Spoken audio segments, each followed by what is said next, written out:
People who knew celebs before they got famous, how did they change? Story 1.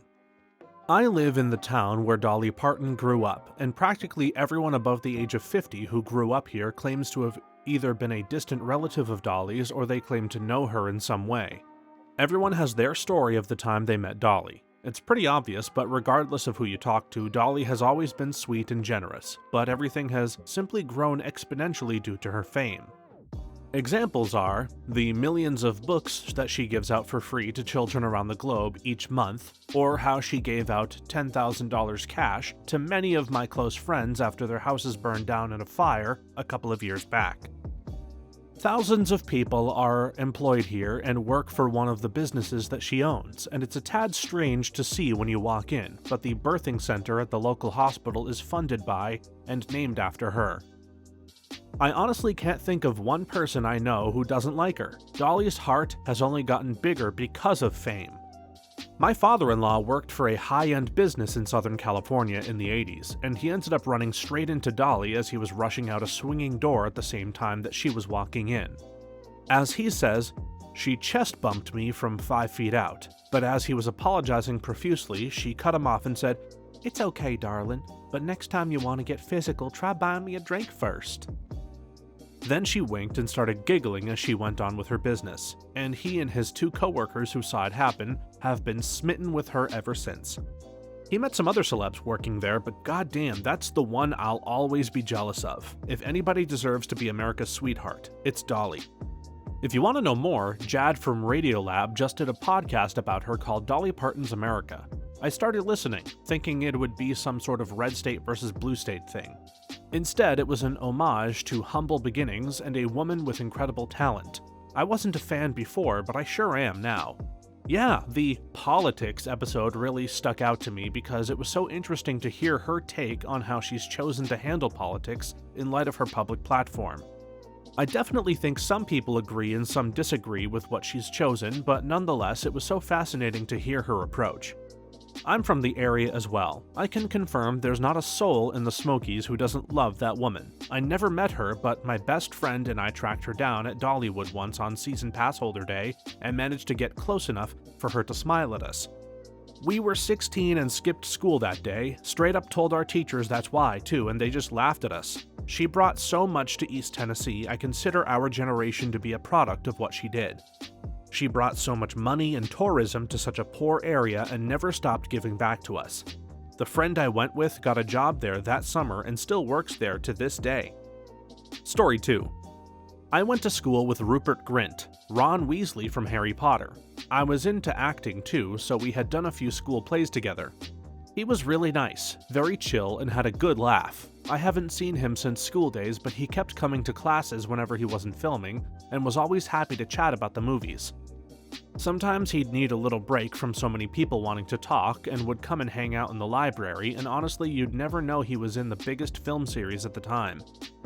Honestly, I think a lot of these answers boil down to whether they want fame or not. Rupert loved what he was doing, but didn't care about being famous and having people kiss his arse. Just a nice, normal kid. He used to live in a town not too far from me. Everyone seemed to think he was a recluse and a bit of a moody prick, but I think, like you said, it can be tiring having people come up to you all the time, and he probably reasonably wanted some quiet for himself. Then it transpires to the kid who, as a normal kid, would think ice cream is really cool and would one day share ice cream with people for free with the money he made. I wonder what happened to that ice cream truck. Does he still have or use it? Did he sell it? Does someone have an ice cream truck where they keep a photo of them shaking his hand to prove it was the one he owned? Does Rupert Grint know how funny his last name sounds backwards? Who knows? Third, he may never even realize it. Jennifer Lawrence did an interview with NPR, and I'm sure she's told this story elsewhere. When she got the call about the Hunger Games, she didn't immediately accept. Since the movie would most likely be huge, she knew what it would mean and wanted to make sure it was what she wanted. Like Kelly Clarkson sort of said in an AMA, once you're famous, you can't take it back. A lot of people want to be famous, but I don't think many of them realize what that means. I went to this tiny little high school for kids who tended to slip between the cracks in the public school system. Anyone from juvenile delinquents to those with anxiety disorders and learning disabilities. Each year, we held a silent auction to help fundraise for the school, so to get the students involved, they had us reach out either to the community or elsewhere to get donations. I was huge into the movies, so I wrote to Rowling, Daniel Radcliffe, Emma Watson, and Rupert Grint, asking for a donated signed photo or something to auction off for the school. I only ever heard back from Rupert. I mentioned in my letter I was a big fan and asked if he could also include a signed photo for me as well if at all possible, but if not, just something for the school would be amazing. He sent me back a personally signed letter and 2 signed photos, one for me and one for the auction. The letter was printed out, but read like he'd actually had a hand in writing it. He wrote my name at the top, signed his at the bottom, and wrote a little note on the photo he signed for me. He and I are the same age, and I was just so blown away that a kid my age who was that famous would take the time to make such a thoughtful gesture and make sure it got back to me in time for it to go out to the auction and make some good money for the school.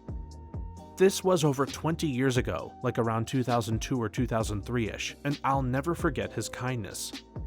Story 3. When I was really young, I'd go to the reptile park, originally owned by Bob Irwin and passed on to his son, Steve. Steve was always nice, would do all the lizard and croc shows, and would hang out and chat afterward. My dad would take me there occasionally, and Steve would seem to remember us, treating everyone like an old buddy. This was before he became famous, obviously, and the small reptile park became the Australia Zoo. In my final year of high school, I got into the zoo for work experience, and they let me stay on. Steve was rarely there, and when he was, he'd avoid guests because they would swarm him and he'd get nothing done. But when I did run into him, he was always super nice and still acted like an old friend. Didn't say crikey nearly as much as you'd think. That's definitely something Aussies say, but he really played that up for the cameras as his catchphrase. Unfortunately, he died later that year, so right up until the end, he was just a lovely person. In typical Aussie fashion, he was there to do the job that he wanted to do, which was to be with the animals, not piss-farting around with the visitors having his time wasted. I imagine that filming international travel and prioritizing family left him little precious time for the park, so what time he got, he took, and presumably wouldn't want to waste a minute. I think Irwin's sort of over-the-top Australianness on camera has to be part of his popularity internationally. It helps having that sort of character hook, both for entertainment and as a good way to get people paying attention to the subject matter of the animals. It's always a fine line in presenting nature. You can't make it all about the presenter, but having something distinctive about them is a good way to tie it all together and get people interested, similar to David Attenborough's very different but equally distinctive style. My family and I saw Terry, Bindi, and Robert Irwin at a McDonald's maybe almost 10 years ago. Terry and Bindi were sitting inside and talking to some people, so we didn't disturb them. However, my younger sister and I went out to the playground and Robert was playing inside it. There were a few kids there and they all knew who Robert Irwin was. They were all probably around Robert's age, and I was a bit older than Robert, so I thought I was like the top dog in the Macca's playground. All the kids were saying, "Hi Bob," in many variations, and he wasn't really interested. I think he just wanted to play in peace. Well, I, being like the oldest there, chimed in by saying to everyone, "His name's Robert, not Bob," thinking that he'd appreciate me more for addressing him by his actual name. I can't remember too much from after that, but I believe nothing really changed. Obviously, the Irwin kids have changed significantly over time because they have become much more mature, but I still can't help but think back to this random memory that I still have, and remember Robert Irwin as a bit of a shy kid. Story 4. My mom used to ride the bus to work in downtown Cleveland with Steve Harvey's first wife. Apparently, she supported him while he was trying to get his career started, and then basically as soon as he got successful, he divorced her for a younger woman. My mom always hated him because she felt that he treated his first wife like crap and always yelled "bastard" on the TV when he pops up. Story 5. A friend of mine is buddies with Paul Rudd. Says he's exactly the same and a great human. When I went on a holiday to LA, This Is 40 was about to premiere. I was maybe 18 at the time. My mother and I got into our hotel's elevator and there stood Megan Fox and Paul Rudd. My mother was going off, full Karen. about how silly it was that they had blocked off roads in this town for a premiere of a crap movie. She had zero clue who they were. I knew. We three gave each other wry smiles as my mother went off on the film and the road, etc. for a few minutes before telling them to have a nice day. My mother-in-law was at a very fancy dinner party and didn't realize she was sitting next to Orlando Bloom and Katy Perry. She turned to them and asked, "So what do you do?" She's very chatty and clueless about celebs and genuinely had no idea who they were. We all love retelling that story at family dinners. Friends and I went to a basketball court a few years back, shortly after a rainstorm. Half the court was wet and half was dry. Saw a man and his son playing on the dry side, so we hit the wet side. No need to force a father and son out. After a few minutes, the father walks over and offers to switch, saying he and his son are just shooting around. No need to keep a game from the dry side. At first. We say it's all good. Enjoy. But he insists, graciously of course. We get to the other side and realize the father was Paul Rudd. First class. Humility in action. Story 6. My grandpa, rest in peace, owned a grocery store in Miami in the late 70s. Wesley Snipes and his friends once stole some candy from his store, and when he caught them, he let them have it. Since then, Wesley and his friends have been regulars. Once, Wesley left his bike in front of the store and it got stolen. It was a pretty bad area. My grandpa gave him his old bike that he kept in the back of the store. My uncle took over in 2001 when my grandpa died. In 2007, he came back to the store while my uncle and cousin were there to ask about my grandpa. My uncle said they talked for a little over an hour about how my grandpa treated him like a son. When he found out my grandpa had passed, he felt guilty that he didn't visit sooner. He embraced my uncle and cousin and left. My uncle said he told him they planned on having the building repainted while they talked.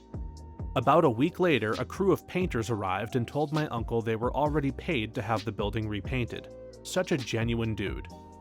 This hardly counts in this thread, but a while back I was doing a job in a small African country and waiting in the capital city for my permits to come through. We ended up waiting about a month, and one night my team decided to try a new bar. I was tired and so stayed home, but my guys got to spend the night hanging out with Wesley Snipes, who was in town scouting locations for filming. What he was actually doing was dodging the US authorities who wanted a word with him about some unpaid taxes.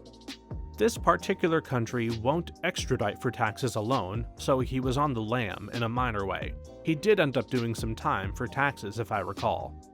My story of Wesley Snipes: he was doing a movie here in Nebraska called Tu Wong Fu, Thanks for Everything.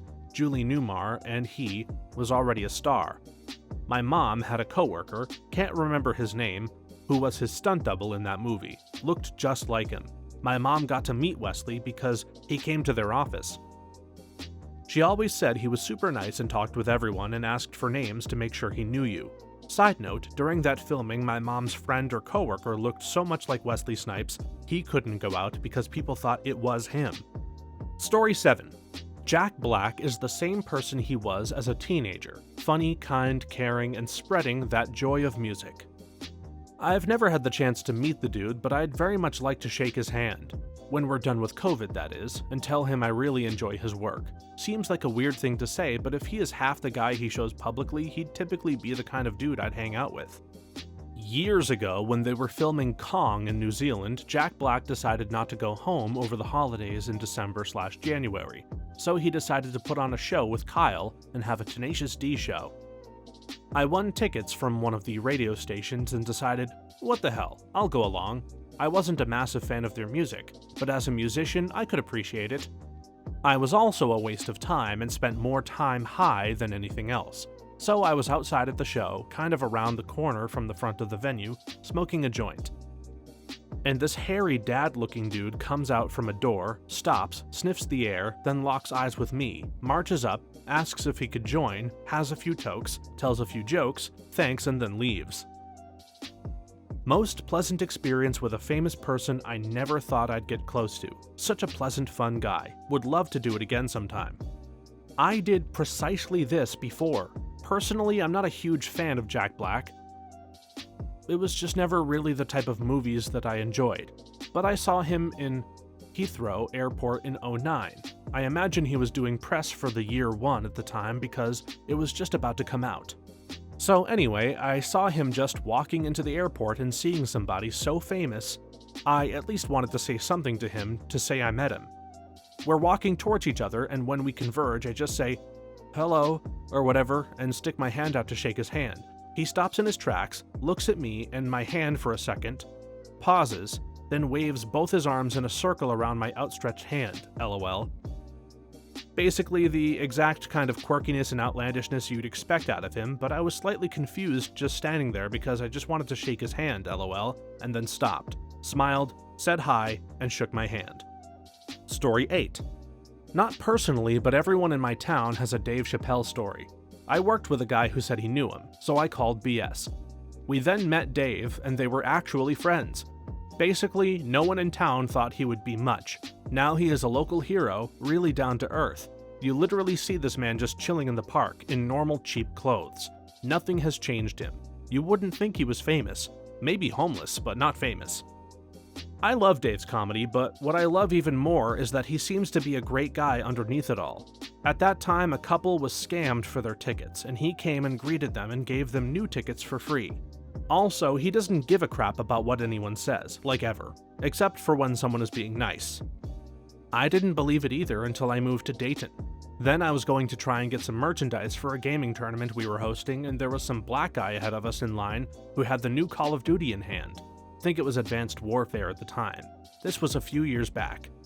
He started talking with the clerk about the game and his voice sounded familiar. He started to just kind of look around as the clerk was checking him out and he saw us behind him. We were in uniform since we had just got done at work and we were getting the merch on behalf of the unit. He said, "Now these guys probably like some Call of Duty," while facing us, and finally I recognized his face matched with the voice perfectly. Talked about how much I preferred Rocket League and explained to him what Rocket Car Soccer was all about. Very chill and down-to-earth guy. Walked out of the GameStop and looked at my coworker and said, "Holy crap, that was Dave Chappelle," and he didn't know who he was. Damned young airman. I just hope that my mentioning of it made Dave Chappelle possibly buy and play Rocket League. Dave is a super nice guy. He once invited the whole club to an after-party on Thanksgiving weekend during a surprise set at Comedy Cellar in New York City, which was nice, but also a bit odd because most of the audience left to go to Dave's after-party, and there were still lots of comics left to perform.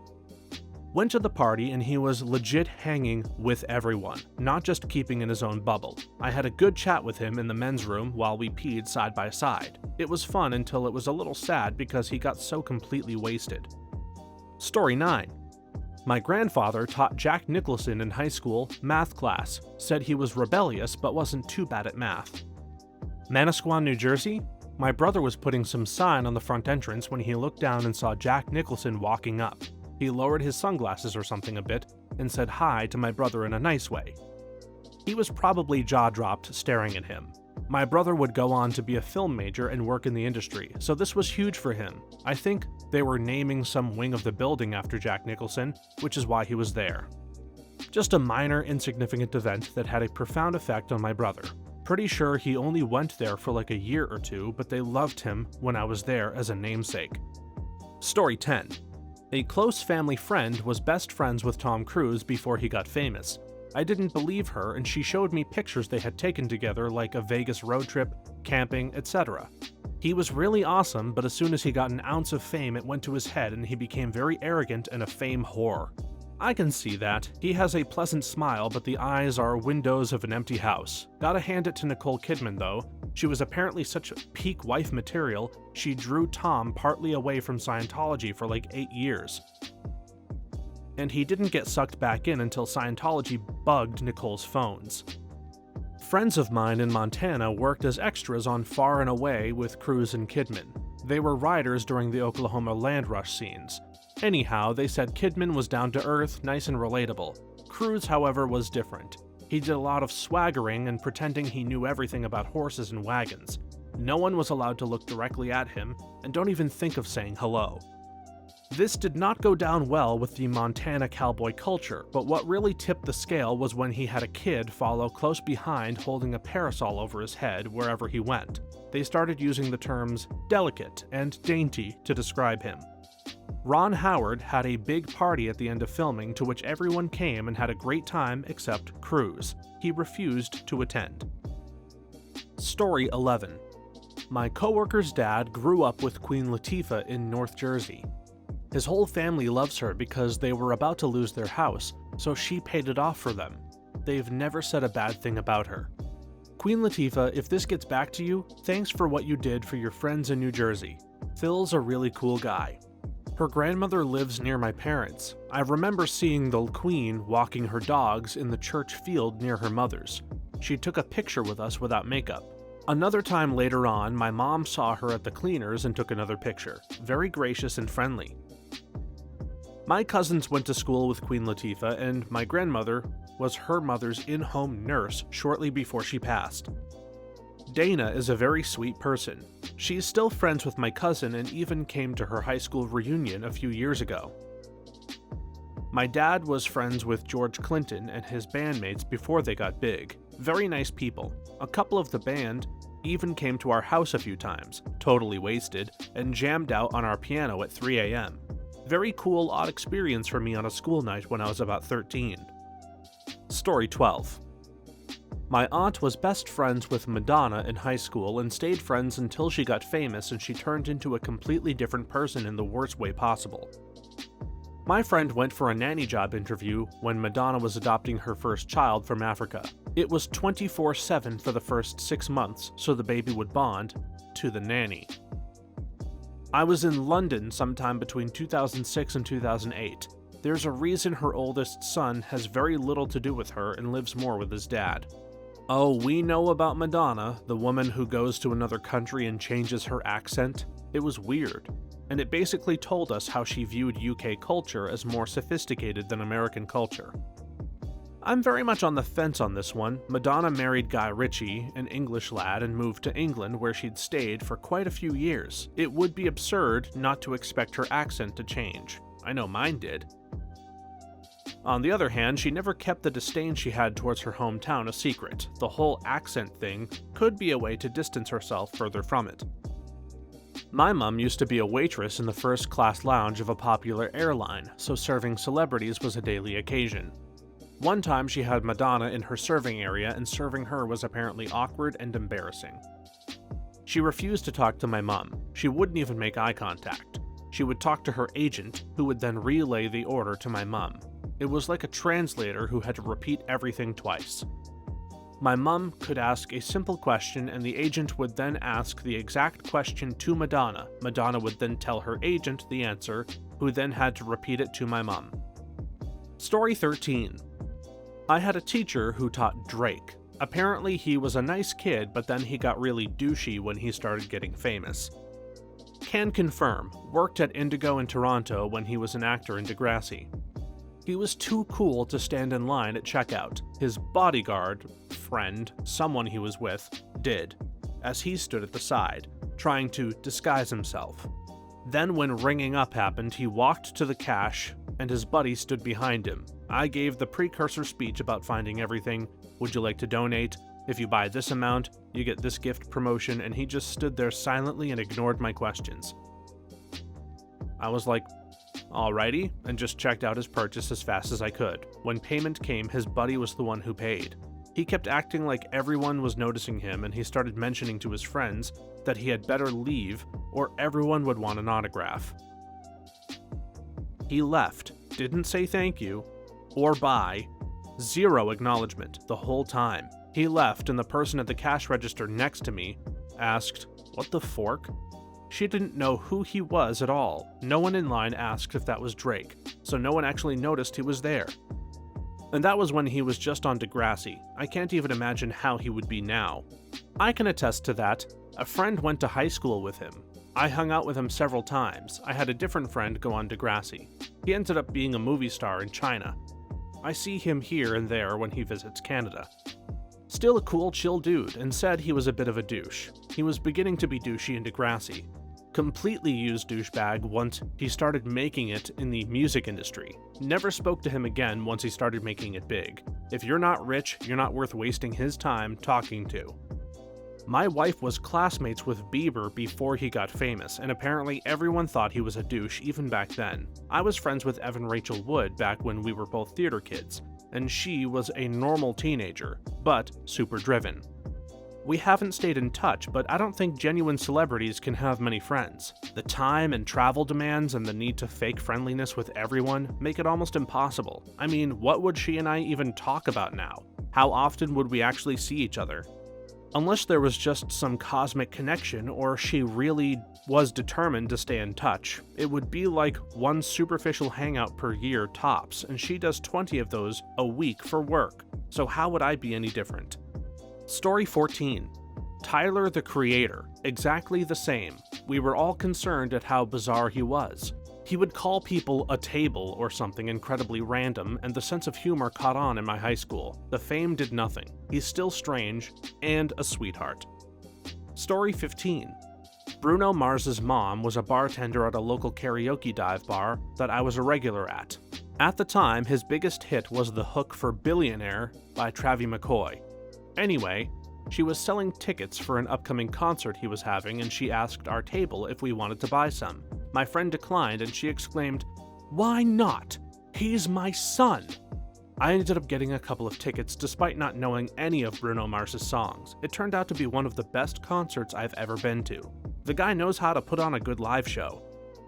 The tickets were only $40 each, I think. His opening act was a local group of large Polynesian men singing Motown who went by the name Nesian 9. They were pretty good too. The next time he was in town for a concert, he had blown up and the tickets were going for $400. I would have loved to see him again, but not at that price. His mom was really nice, down to earth, and a pretty good singer herself. Rip Bernie. At least she lived long enough to see her son's success. Story 16. My dad was good friends with Will Smith before the Fresh Prince days. Will actually showed him the pilot before it aired. Fast forward, however many years, to After Earth, and Will invited us on the set. His first words when he saw my dad 10 plus years later were, "The Philly crew is back!" Both Will and Jaden are the sweetest people you'll ever meet. My client had dinner with Will Smith at a restaurant in Charleston, South Carolina, and said he was a riot. Said they were laughing loudly throughout the dinner. An older woman and her guest walked over when she was leaving and said she did not know whether to be pissed off or grab a chair and join them. Then Will turned around and she died. After dinner, Will went out and talked a rickshaw guy into letting him on the bike, and he took tourists for a ride. He seems like an awesome person. I saw Will and Jeff at Wendy's just outside Philly just after Parents Just Don't Understand hit. Jeff was wearing a jacket that was airbrushed with his name on the back, so I was certain it was them. I was 16 years old and with my parents. My father tried to get me to say hi to them, but I was so shy and refused. I still kind of regret it, obviously. I had no idea that he would eventually be a superstar. Story 17.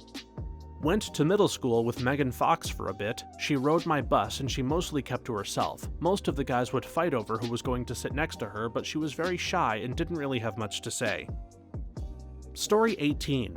I went to college with Joe Keery, aka Steve Harrington in Stranger Things. He was my college boyfriend's sweetmate and just the nicest guy. His hair has always been dreamy and amazing. The last time I saw him was at a viewing of The Hateful Eight after we graduated, and he still made a point to come over and say hi. I grew up literally right down the street from Joe and was super close friends with his little sisters who were in my class in elementary school. He was always super nice when I went over to their house for playdates. The last time I saw him before Stranger Things was at the midnight premiere of Harry Potter and the Deathly Hallows Part 2. He went dressed as Dobby the house elf in a sheet made to look like a pillowcase, and was chaperoning a group with his sisters and a bunch of our classmates. I haven't seen him around town since, but heard from some locals who saw him at the bar that he's still super down to earth. Apparently, he gets pretty sheepish when people in our hometown mention Stranger Things to him. Story 19. My mom knew Seal as far back as when he was still trying to be an architect, and she says he was always really nice. They didn't stay in touch, she moved away and they were never close, but she said he went out of his way to foster genuine connections to people before and after his music started to gain traction. He always had star quality. Everyone from the most important person in the room to a janitor walking through would be drawn to him, and he'd engage with everyone in a way that really stuck.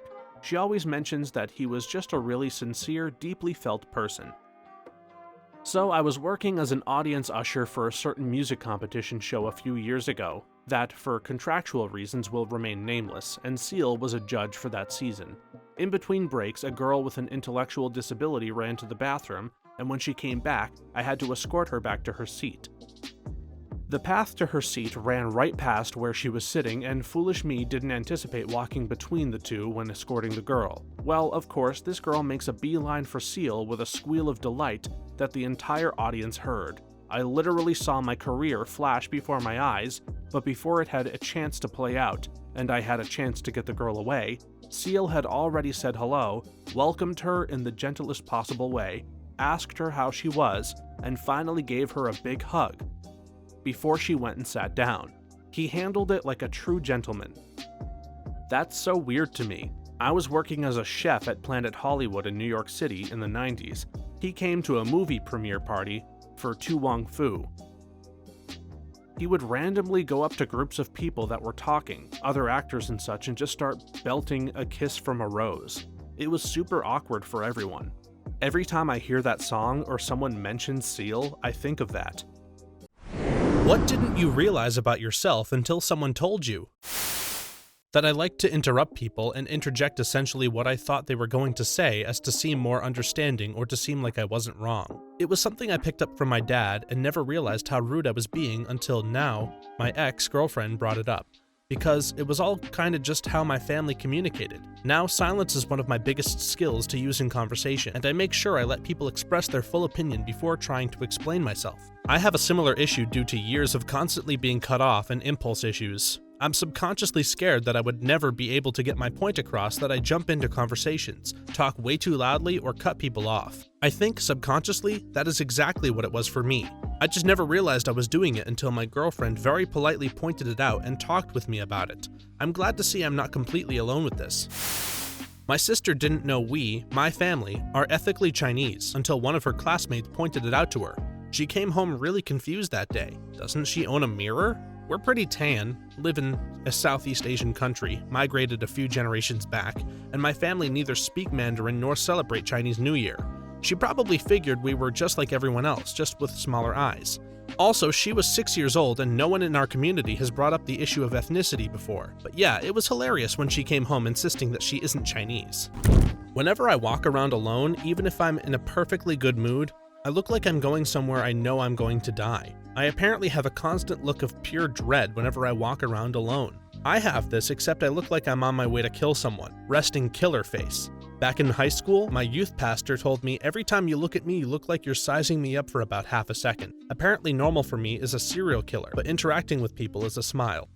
That I don't see in 3D, i.e. I have no depth perception and see the world like it's a photograph. An optician pointed this out to me during a routine eye test in my 20s. Since that is how I have always seen things, and had no knowledge that the world doesn't look just the same to everyone else, I didn't know. Strangely, I can actually see 3D movies with the glasses on, and it makes me feel physically sick. So do you have trouble playing sports where balls get thrown around? Absolutely. In tennis, I always felt the ball went right through the racket. In volleyball, I got hit in the head a lot. Never knew why. Squash was okay because the ball is moving so fast you don't really see it anyway. Just try to react to angles. Apparently, and this is what my best friend says is her favorite part about me, I get a big goofy smile on my face whenever I make someone laugh, especially if it's a big group. She says I just look around at everyone with the biggest smile in the world with a big "I did good" look on my face. Are you a good boy? He is the goodest of boys. I have a lazy eye. Never noticed until my wife pointed it out in my early 30s. Same here, I see better out of one eye, so it has gradually become dominant. It takes someone like your wife to point that out because everyone else is afraid to tell you. I see better out of one eye as well, and now I'm worried that I have a lazy eye and no one has told me. That I come across as intimidating, like I hate everyone and aloof. As someone with lots of self-hatred and low self-esteem, it was reassuring and frustrating at the same time. Reassuring because that might be the reason I struggle to make friends, as opposed to me just being unlikable, and frustrating for the same reason. Kinda funny, actually. Shyness comes off as, I'm better than everyone and definitely too good to talk to you. Almost always the opposite is true. More like, you have no interest in what I have to say, for I am a worm and know only worm things. Actual narcissists who believe themselves to be better than most have a way of announcing their betterness, sometimes subtly, other times not so much. Same here. I am an extremely quiet person, but it's not because I don't like someone. My current college roommate and my past roommate both thought I hated them at first because I usually keep to myself. It's not that I hate talking to people, I just don't really talk about my personal life because I feel like no one cares. It's either that or I'm too focused on something and have a hard time juggling a conversation while I'm really busy. That my voice sounds way too loud than it normally should when I speak. That I'm short. Oh wait, no, I knew that without people constantly informing me. What a shocker. Every single time I show someone my ID, you don't look nearly that old. In my head, thanks, I know. Now give me my booze so I can drink away the adult problems that I have from being an adult even though I don't look like one. Comes out of my mouth. Yeah, I get that all the time. Context. I am 25, but look 15. You'll be glad when you're 35 and look 25. Not me, but I noticed my friend would make this kind of tutting noise when he saw an attractive girl. He was completely unaware and it took me a while to work out why he was doing it. That I don't say goodbye when I end a phone call, I just hang up. Are you sure you aren't living in a movie? I'm funny, but I ruin it by trying to keep the laugh going. I'm glad someone told me that because now I'm more aware of it in social situations. Just take the laugh and enjoy it. I work with someone who occasionally gets a laugh but then tries to milk it. It is annoying because the follow-up is rarely funny and sometimes offensive. As a result, people don't laugh at his jokes as much, even if they are funny. It's just awkward. That I watch my food when I eat. I didn't realize people don't look at their food, but I do to make sure that something doesn't drop and make a mess. Also, my partner says it's weird to respond to I love you with I love you instead of I love you too. I never realized I didn't say the to part. What do you mean other people don't look at their food? I look at mine when I eat also. I have eaten way too many bowls of cereal that turned out to be nothing but moths. I always look. One of my eyes is slightly higher than the other. I had noticed sunglasses always seemed like they were slightly angled when I wore them, but I assumed it was my ears. Figured one was slightly higher than the other. Then one day my mom showed me a picture of my grandpa from when he was in his 20s. In that picture you could tell one of his eyes was about half an inch higher than the other, and my mom said that's where you get it from, which is how I found out about it. Turns out it kind of runs in my family. Some of us it's more obvious than others. Mine is barely noticeable until you know about it, and since having it pointed out to me I've noticed it on a few of my relatives. My closest friend growing up had untreated schizophrenia. He always had illusions or delusions that he had magical powers, and whenever he dropped something, he would get this focused look on his face and hold up his hands as though he was trying to use the force to stop the object from rolling away. Anyway, it was unusual at first, but it just became something that you got used to and stopped paying attention to. So not only did I grow up with him and ended up being roommates with him for several years, a couple years ago I ran into a friend I hadn't seen in a long time and I had dropped something, and he immediately started laughing and said, "Did you just try to use friend's name here's force power?" I hadn't noticed up until that moment, but I had picked up his behavior and go through the same motions. To this day, I can't stop myself from doing it. So to anyone who doesn't know this backstory, I look like a bit of a nerd anytime something is dropped around me. One day, it's gonna work. I have acne, and I should try using something. Seriously though, most normal people know that they have acne, and they do try using something. You don't have to remind them. Screw everyone with clear skin who thinks just using face wash will make it magically go away and that you're lazy and dirty and clearly not trying to fix the problem. My friend always says this. She's like, that kid is dirty. The reason he has acne is because he doesn't wash his face. Yeah, hormones and genetics have nothing to do with it, apparently. My dentist commented that I was always her calmest patient. Blew my mind because I absolutely hate going to the dentist, and quite honestly just sit there the whole time trying not to have a panic attack. Glad to know I come off as calm. Paralyzed, maybe. I talk about myself a lot and don't often seem interested in what other people have to say. It's an annoying problem, but I have been getting a lot better at listening to people. There you go, talking about yourself again. That I'm not as laid back as I thought I was, or at all. Turns out I'm about as tightly wound as they come, and I didn't realize it until I described myself as laid back and someone laughed. This exact situation happened to me. The person who laughed at me was my best friend, and when I insisted that I was definitely laid back, she put her hand on my shoulder and gave me a firm no. Are we the same person? I had the exact same experience. It was crushing. That if I'm standing, I start swaying back and forth after a while. Never noticed I did it and no clue how it started. Go easy on the alcohol, bro. I walk with my feet pointed nearly 90 degrees away from one another. Do you walk like a clown? Or pigeon-toed? Apparently, whenever I speak, I always sound like I'm on the verge of laughing. Whenever I feel sad, I think of this and it cheers me up. I'm sorry, ma'am. We did everything in our power to save your husband, but his injuries were too severe. Girl once said, it's hard to tell when you are lying or unsure. Your face always looks so confident. Is this a lie? Me and some friends were trying to find a store. I previously said I knew where it was, but in all honesty, I got lost. The girl asked me if we were lost, and I just said, we are close. That's when she made the comment.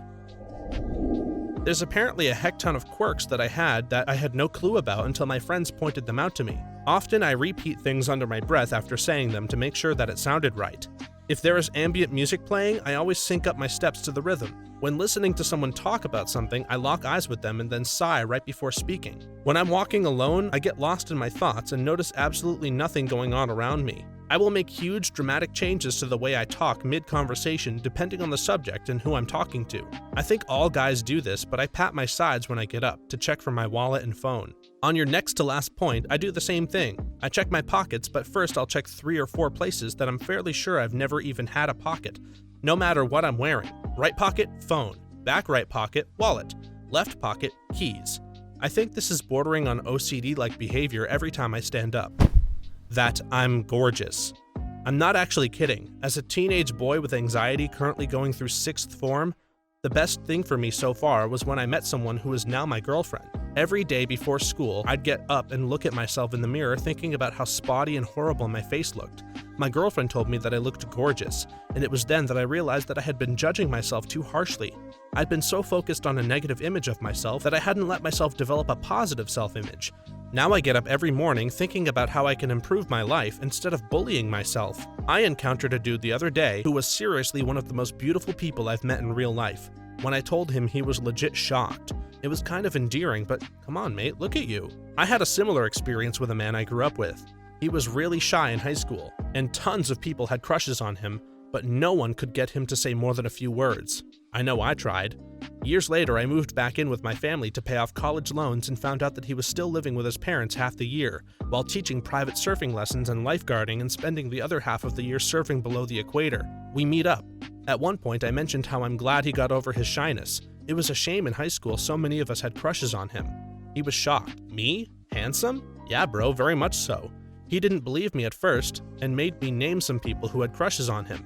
I watched as the comprehension of his beauty penetrated through whatever he'd put up to block it. I met up a year later and found out he still occasionally did lifeguarding at private parties, but was primarily acting and driving for Uber in between. My spouse joked, "Oh, so you finally went into the professionally handsome business?" He laughed and agreed. It was amazing to see how much he'd changed. High school him would have buried his head in embarrassment. 3 years later, and he's just acting, and getting a fair amount of gigs, all of which he seems to be cast for his handsomeness. His confidence and self-esteem seem to have completely changed. I feel like I changed a childhood friend's life for the good by pointing out the obvious one day.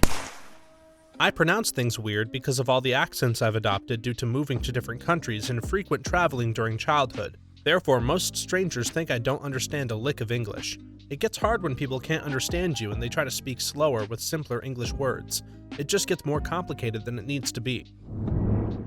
Just yesterday, a kind gentleman who drove past me felt the need to inform me that I am fat. That was nice of him. You'd be happy to know that kind gentleman that OP encountered that day, that yesterday, has been absolved of any privileges that a man should have. I don't say my mom or my dad while telling a story in a sentence. I'll just say, yeah, today mom blah blah blah blah blah, which apparently weirds people out. No one pointed it out to me until college, and several different people have noticed it without asking or prompting them to since. Then we have my brother who will be telling me a story and say, my dad blah blah blah blah blah. We're full siblings, dude. He's my dad too. I think it's so weird when siblings do that to each other. Hadn't realized my right earlobe is detached and my left one is attached. Just checked. I'm normal. Apparently, I am an asshole, which, considering how much I care for people, shocked me. That day I had to learn the hard way that there is a difference between being a malicious asshole and just being an asshole.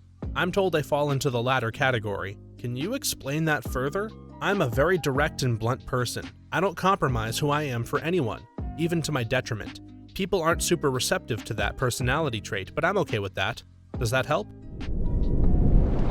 I'm a know-it-all.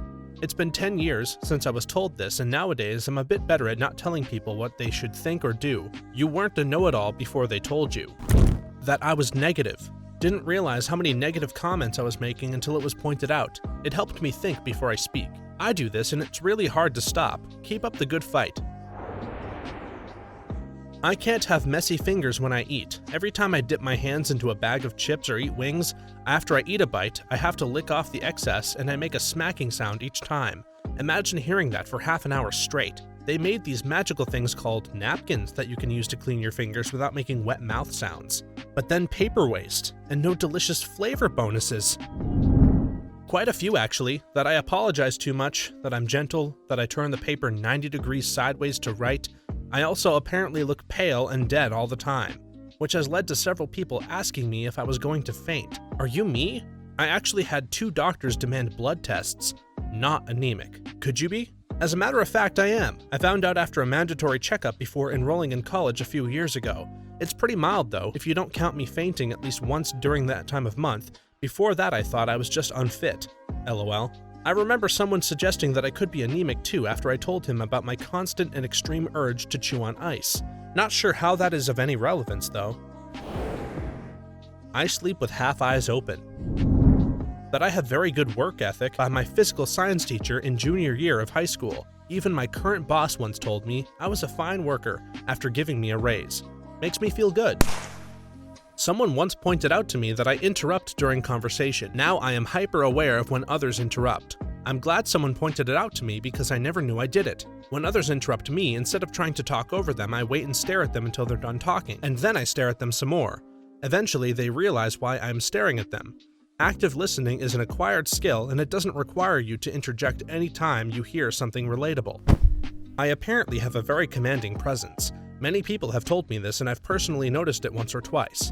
Now, if I was a little bit more confident and spoke with authority, I'd probably be a very, very good speaker. I've also been told this. A friend of mine refers to it as the it factor because at the core, it is pure magnetism. I am great at drawing people in and making them totally at ease unintentionally, and so I have to be careful because I am also a blindly trusting moron. Being a human is so complicated.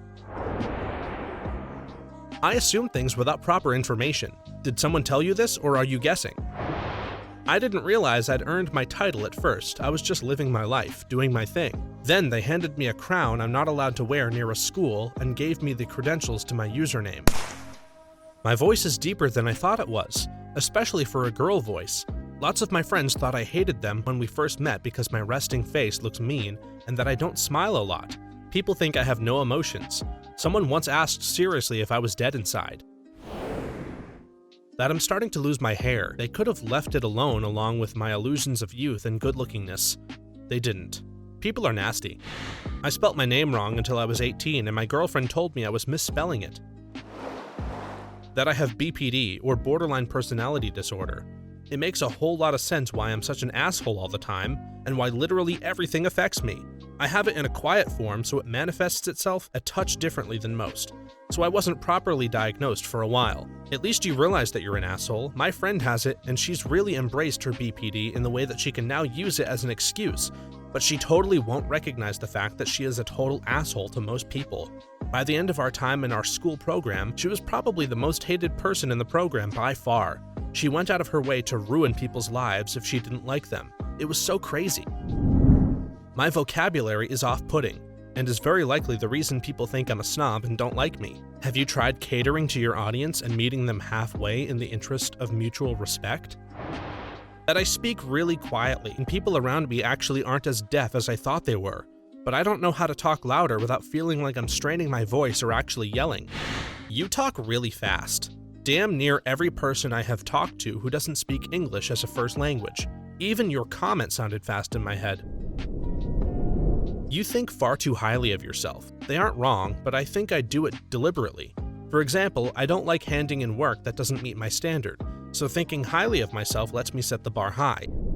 I eat one thing at a time. Like if I start my burger, I have to completely finish it before eating a fry. I do that too, and I rotate my plate to bring the next food closer to me. That I have a massive nose and prominent upper lip due to a pronounced overbite. Having previously only ever seen my face from head on in the mirror, I had never noticed it before. I thought I had a normal nose and mouth until a nice boy at school pointed it out. I used 2 mirrors to check myself out in profile, and holy crap, he was right. Only a small thing, and I've gotten used to it now, but it was the weirdest feeling to realize you have the completely wrong impression of the thing that you have been seeing in the mirror several times a day for your whole life. What family secret did you learn that totally shocked you?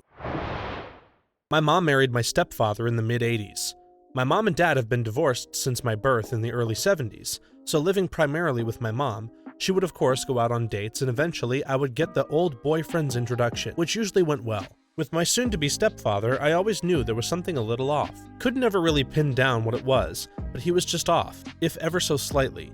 But hey, my mom really liked this guy, so I was in. Made my way through some awkward teenage years with him and off to college. Still, I felt like I was missing something from him. Then in 1997, my mom and stepdad divorced. Towards the end, he would grow very impatient, and I guess they would fight a lot. But I wasn't around to see it, as I had long since moved out and had my own life to lead in a different state. Didn't ever hear him come up much in conversation after that. Now fast forward to 2007, my mom unfortunately had cancer, and it was nearing the end of her life. I spent the last 2 weeks with her at her house, just talking and letting her know how much I loved her and what a great mom that she had been. For those that have never seen a loved one pass away from cancer, it's not very pleasant. They tend to get a little loopy and forgetful, and generally speaking aren't 109% with it. So sitting on the couch next to her on one of these days, she exclaims, "Well, I suppose I can tell you about your stepfather now." My eyes perked right up. I knew it. Something was off about him. Maybe he went AWOL from the army? Maybe he had a kid I didn't know about? She continued on, "Your stepfather was a gay star in the 70s. This I had not expected. After reading a lot of terrifying stories, this one turned out to be the most surprising one. Am I the only one who expected a plot twist like the stepfather is actually OP's biological father? Or that the stepfather is actually OP's mom remarrying her ex-husband? Not my family, but I thought I'd contribute. A friend turns 15 and she's told she's adopted. Turns out that both her parents died in a car crash when she was just a baby, and her uncle adopted her and raised her. Told her that both parents were dead. A year later, a man messages her on Facebook saying that he's her half-brother. Turns out the dad lived through the car crash and later remarried. Her adoptive parents were lying to her, as they knew all along the dad just didn't want to keep her. That's the secret, so to speak. However, the story continues as her biological father wanted to meet her. She flies out to meet him, stays with him, and meets his wife and her half-siblings. Struggles with the idea of reconnecting with him because she both loathes and hates him. Loathes him for not wanting her and getting a new family, but loves him for wanting to make a difference in her life and reconnect. She takes the plunge anyway. 6 months later, he dies from lung cancer. Life's a cruel joke on her. That my mom is actually my grandma. My dad is my step-grandpa, and my sister, who is 13 years older than me, is my mom. And my biological dad was 21 when he got her pregnant. And I was conceived on a picnic table in a park. How did you forget this in the initial post? That my aunt wasn't born looking like that. When she was younger, some kids in the neighborhood ganged up on her and attacked her with a 2x4. I never knew, and once I found out, I just felt so sorry for her. I was never told what happened to the attackers. Have a cousin that has a full beard. Talking with my dad about him one day, my dad tells me how lucky the guy was to be alive. Years back, my cousin had the day off work and decided to pass his time fishing at the lake and walked into a huge drug deal. Guys beat the living crap out of him and left him for dead. Luckily, someone showed up shortly after they were finished beating him, or he would have died. Has the beard to hide a lot of the scarring. Wow, that's crazy. My coworker was telling me today about her brother that got carjacked by 4 guys. I guess he's pretty big, so he was able to defend himself. Then one of the guys came at him with a crowbar. Somehow, he was able to catch the crowbar while the guy was mid-swing. He then proceeded to beat the crap out of the 4 carjackers before they all ran away, leaving behind just one. The cops came and tried to victim blame the brother for getting carjacked. The carjacker that was left behind had a broken jaw and just looked terrible. The cops were trying to arrest her brother for assault. They wouldn't even listen or care that he had just been ganged up by 4 carjackers. It's like you can't win. You either get your ass kicked or get in trouble for defending yourself. My father had an affair with his brother's wife, so my cousin is also my brother. My cousin doesn't know though. Grandma let this slip whilst wasted. Oh, Grandma. Every time you wanted some info from Grandma, 2 glasses of Chardonnay would do the trick. Found a Salem witch in the family tree. Not really a secret, just forgotten. You should probably cut her down. Yeah, she must be really old by now. I am sure she is really uncomfortable. You might need to draw a diagram to understand this one. My dad was born when my grandma was 18 and my grandpa was 14.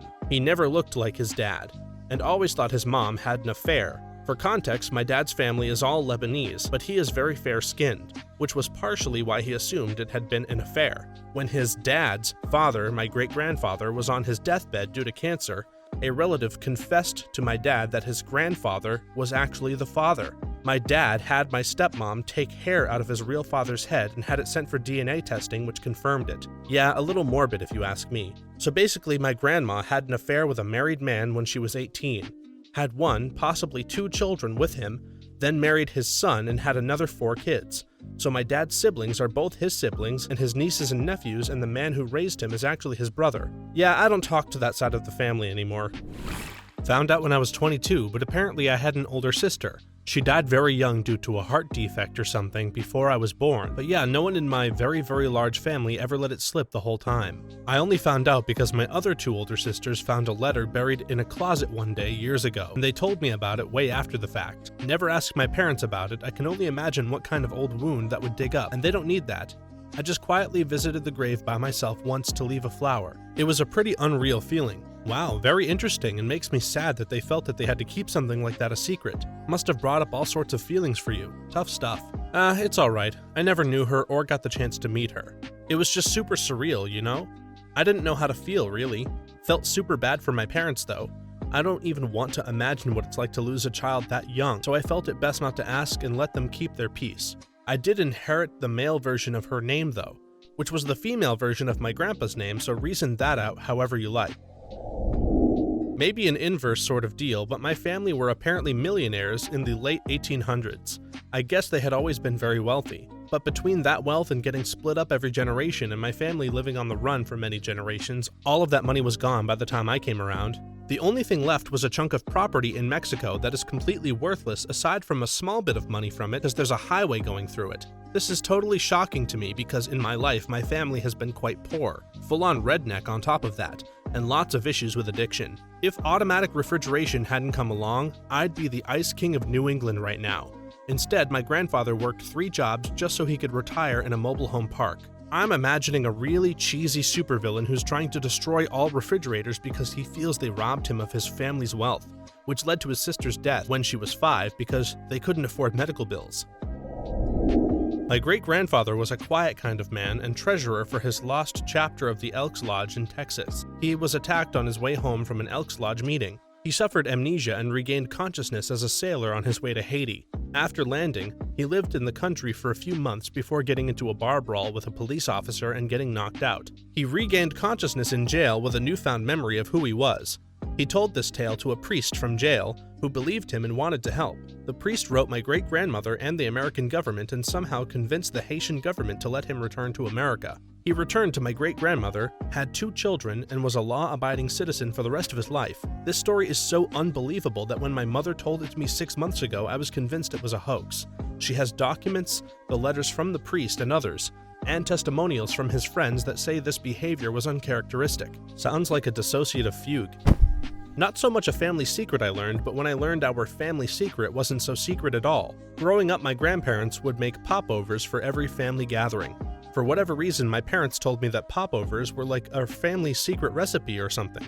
Or maybe I was just a stupid kid and thought a secret recipe meant nobody else made that food at all. Anyway, fast forward about 20 years when my wife and I were at a restaurant and they had popovers on the menu. I wondered out loud how this restaurant knew our family secret recipe. My wife got confused and asked me to explain, whereupon I immediately realized how dumb I was. She will never let me forget that. Ha, amazing. Reminds me of the Nestle Toll House bit from Friends. My grandma inherited several $100,000 from her stepdad. The juicy part is that to this day, no one knows how he got it. No one even knew he had that kind of money until he died. Since I'm from the South, my guess is rum running or something like that, but we don't know and likely never will. He was actually the pop star known as Lord. Nah, he was clearly D.B. Cooper. That great-grandpa was a decorated soldier who fought in the Indian Regiment of British troops in World War I. In reality, he was a cook who deserted after seeing men sent to attack machine guns with their bodies. He and a bunch of other noped out of there while stealing a bunch of supplies. This was corroborated by the other deserters that returned with him. Took them a few years to get from France to Vadodara in the current state of Gujarat, India. They sold the guns and rations along the way for money, and great-grandpa picked up an STD from an Iraqi woman. Lucky Grandpa was born before he left. They blamed the STD on why he went funny in the head towards his end. Also, the little bit of money he brought back from the stolen and sold army gear helped my grandpa buy some land and kickstart my family's fortunes so that we could move out of the untouchable class. Crazy. I found out very recently that my maiden name, and subsequently the rest of my family's name, was supposed to be completely different, but was changed by deed poll when my grandfather was 11 by his stepfather. So before my father, we aren't actually related to anyone with this surname. It means nothing to our heritage or whatever. Kind of the same for me. Way long ago, England broke up many of the Scottish clans and gave them last names of colors instead. So our Scottish clan name isn't used anymore, and my Scottish clan relations can be any color name. And just because someone of Scottish descent has my last name, doesn't mean that we're part of the same clan. On the plus side, everyone knows how to spell my last name. My family changed their German last name to an English one during World War I, due to the strong anti-Teutonic sentiment in the US. Strange how immigrant hatred never leaves, it just changes targets. I was adopted by the man I always knew as Dad. I was always asked, did you think of him differently after you found out? My response has always been and always will be yes. I respect him a hell of a lot more than I ever did before. How old were you when you found out? It was my sophomore year of high school, so about 14 or 15. It definitely hurt at first just for the sheer confusion of everything.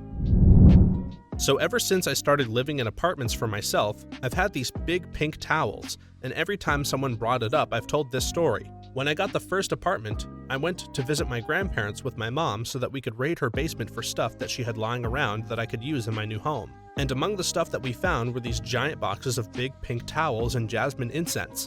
Now the towels I didn't question, but my grandparents didn't seem like the type to use incense, let alone in bulk, so I asked about it. And when I did, my mom and my grandma shared a look, and one said to the other, I guess he's old enough to know. So the story goes that my grandpa, amongst other things, ran 2 shopping centers. At one point, one of these shopping centers had a massage parlor. They seemed alright and always paid their rent. Then one day, my grandpa gets a call that eyewitness accounts went something like this. Hello, yes, this is... Yes? Yes? What? A whorehouse? What do you mean I'm running a whorehouse? Apparently, this was a full-service massage parlor, and the owner split once the cops got wind of it, leaving behind the whole operation. So my grandpa technically became the owner of a very large supply of pink towels, jasmine incense, baby oil, and tissues, and never one to throw things away. He kept it all in his basement, and they were pretty good towels, so I took a bunch and some of the jasmine incense. I may call them for more at some point. Those towels have seen some things. You probably want to run them through a hot cycle before you use them.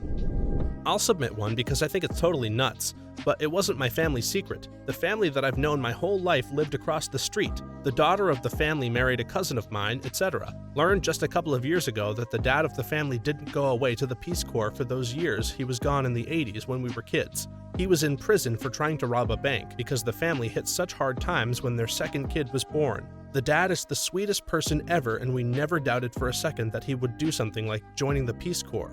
That kind of guy. But the prison thing was a real what the heck moment for everyone. Ages ago, I arranged a meeting with a local dope dealer through a real half-assed friend, and surprise, surprise, it was my dad. Needless to say, major questions were asked on both sides. My God, the look on our faces must have been priceless.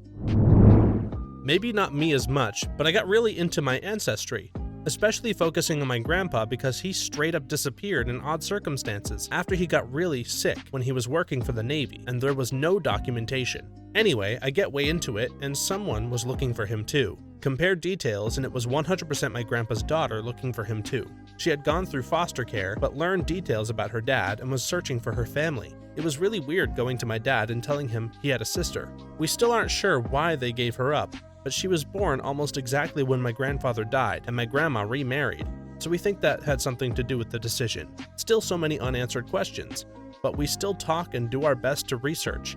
Maybe we'll find more answers sometime. I have an aunt who's really very sweet and mild-mannered. She's very quiet and reserved, but pleasant and always well-behaved. Just around when I was born, ran away with her boyfriend, now my uncle, to get married, just in spite of my grandparents. They had a private wedding by the ocean. It was just the two of them and a pastor. She didn't tell my grandparents for months. She finally went to their house for lunch after not speaking to them or anyone for a few weeks. Just before she left, she attached a note to the refrigerator that, in my dad's words, gave them a heads up. My aunt and uncle still come for birthdays, Thanksgiving, and Christmas, but we are forbidden from discussing the scandal. When I was around 40, my mom told me I had an older sister who I'd never met. I never did get around to meeting her as she died before I was able to make the trip back from Australia to England. Did it take her 40 years to tell you? Yep. The real reason my uncle wasn't able to make it to my parents' wedding was that he was in prison.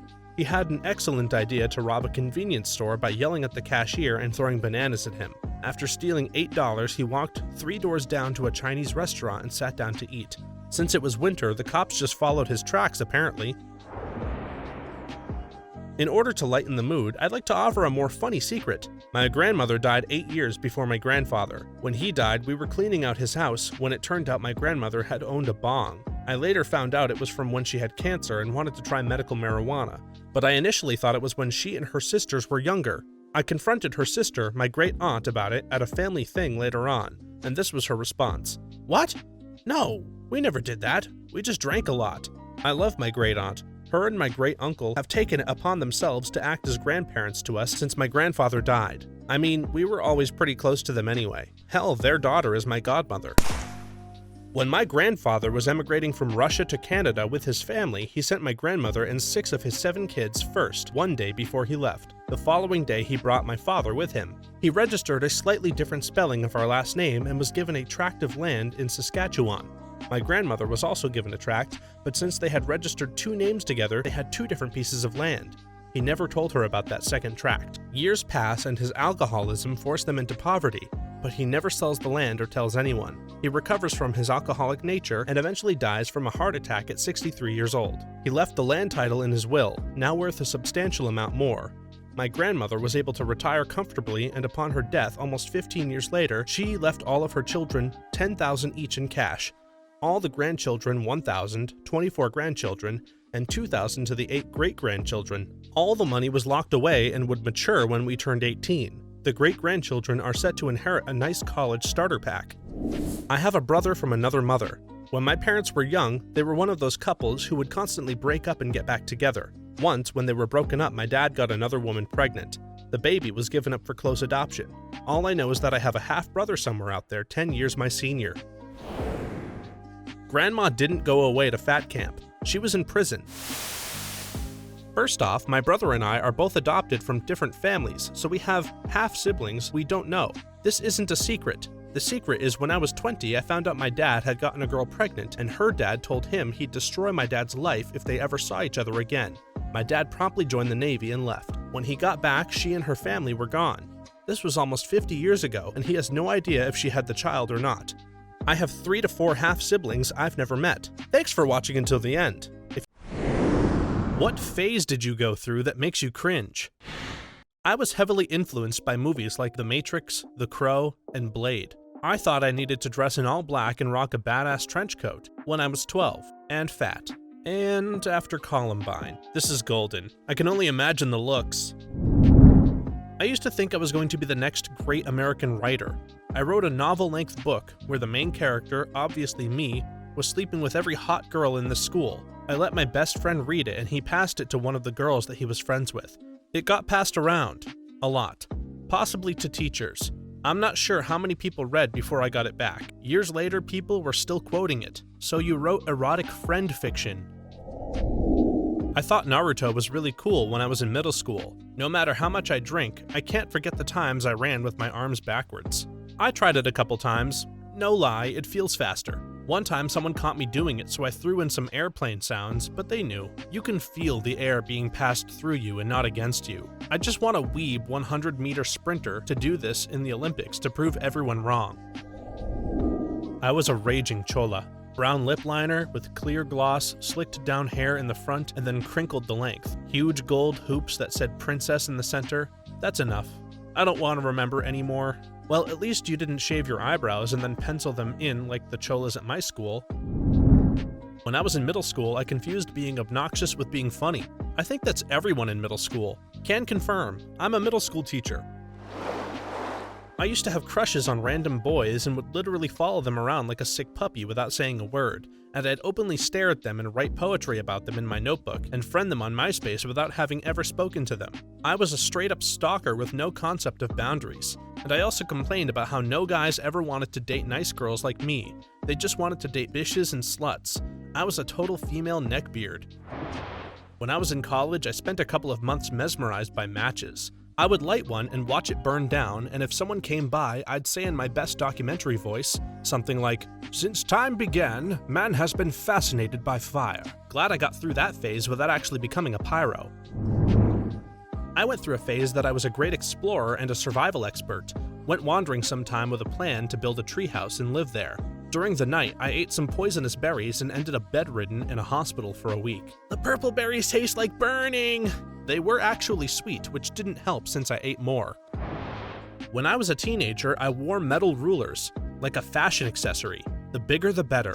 This was made all the more ridiculous by the fact that 1. I'm quite short, 2. I liked to wear the longest rulers I could find, 18 inches was the standard for me, and it nearly hit the ground, and 3. I thought the coolest way to fasten them to my pants was with padlocks, which I invariably lost the keys to or combinations, if they were a combination. Most of my teen years were spent with Jinko jeans that all had the belt loops cut off as a result. So cool. Since this is confusing for some people, I'm a chick. The ruler was not my peen, and no, I don't have pics. Sorry. Rulers like the long measuring sticks? Right? I literally have no idea what to picture here. There was a brief period of time where my best friend and I dressed like we were in the Matrix. I remember going all dressed in black to Target, of all places, thinking we looked so cool. I smile when I see teens who have adopted wild and crazy clothing styles. Your parents dress you when you're little, and then you get to spend from 21 to retirement wearing whatever work wants you to, and then you spend the last years wearing shorts, sandals, and knee socks, and then you die. The world is often bland and boring. Someone should wear some wacky crap. Might as well be those crazy teens. I like your attitude. It makes me feel better about my previous self.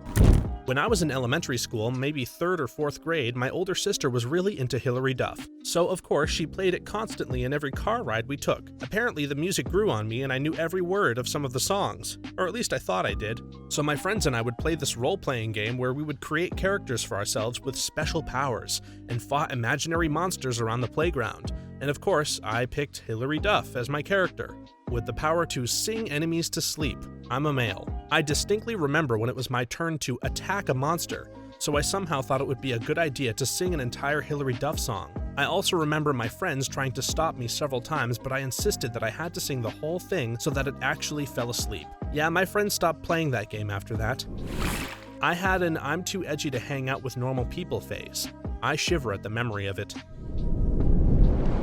Hey, what's going on? It's your boy, and we're playing Minecraft today. I used to dream of doing YouTube videos. Sort of died by the time I got decent computer hardware, thankfully. Man, I'm 32 and I still want to. Who wouldn't want to get paid every day to play video games? Only problem is I have the charisma of a wet potato and nobody would be interested in watching me play video games. Old guy here, 67. When the Beatles came to America in 1964, I was a big fan. My mom and I had an old shower cap and I found some black yarn. So with some scissors and Elmer's glue, I made myself a Beatles wig that I wore around the house and even to the local market. I wish I had some pictures. Old lady here, I went to a very strict Catholic girls' school. Although I was not religious, but a bit rebellious, I had very straight long blonde hair. One night, I read in 17 magazine that to get fullness in your hair, make tiny braids all over your head, stick them in drink to set, and in the morning, you get wavy hair. So I tried it.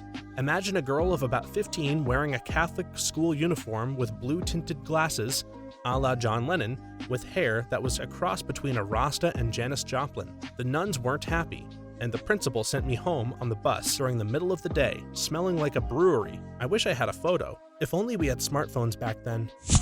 Being rude and ungrateful to my parents. It was a crappy rebellious phase that made me look like an entitled POS. My parents rule and gave me a wonderful life. I had no reason to be ungrateful. In the mid-2000s, I was a ska kid, dressed in a suit, wore a fedora, suspenders, checkerboard, everything.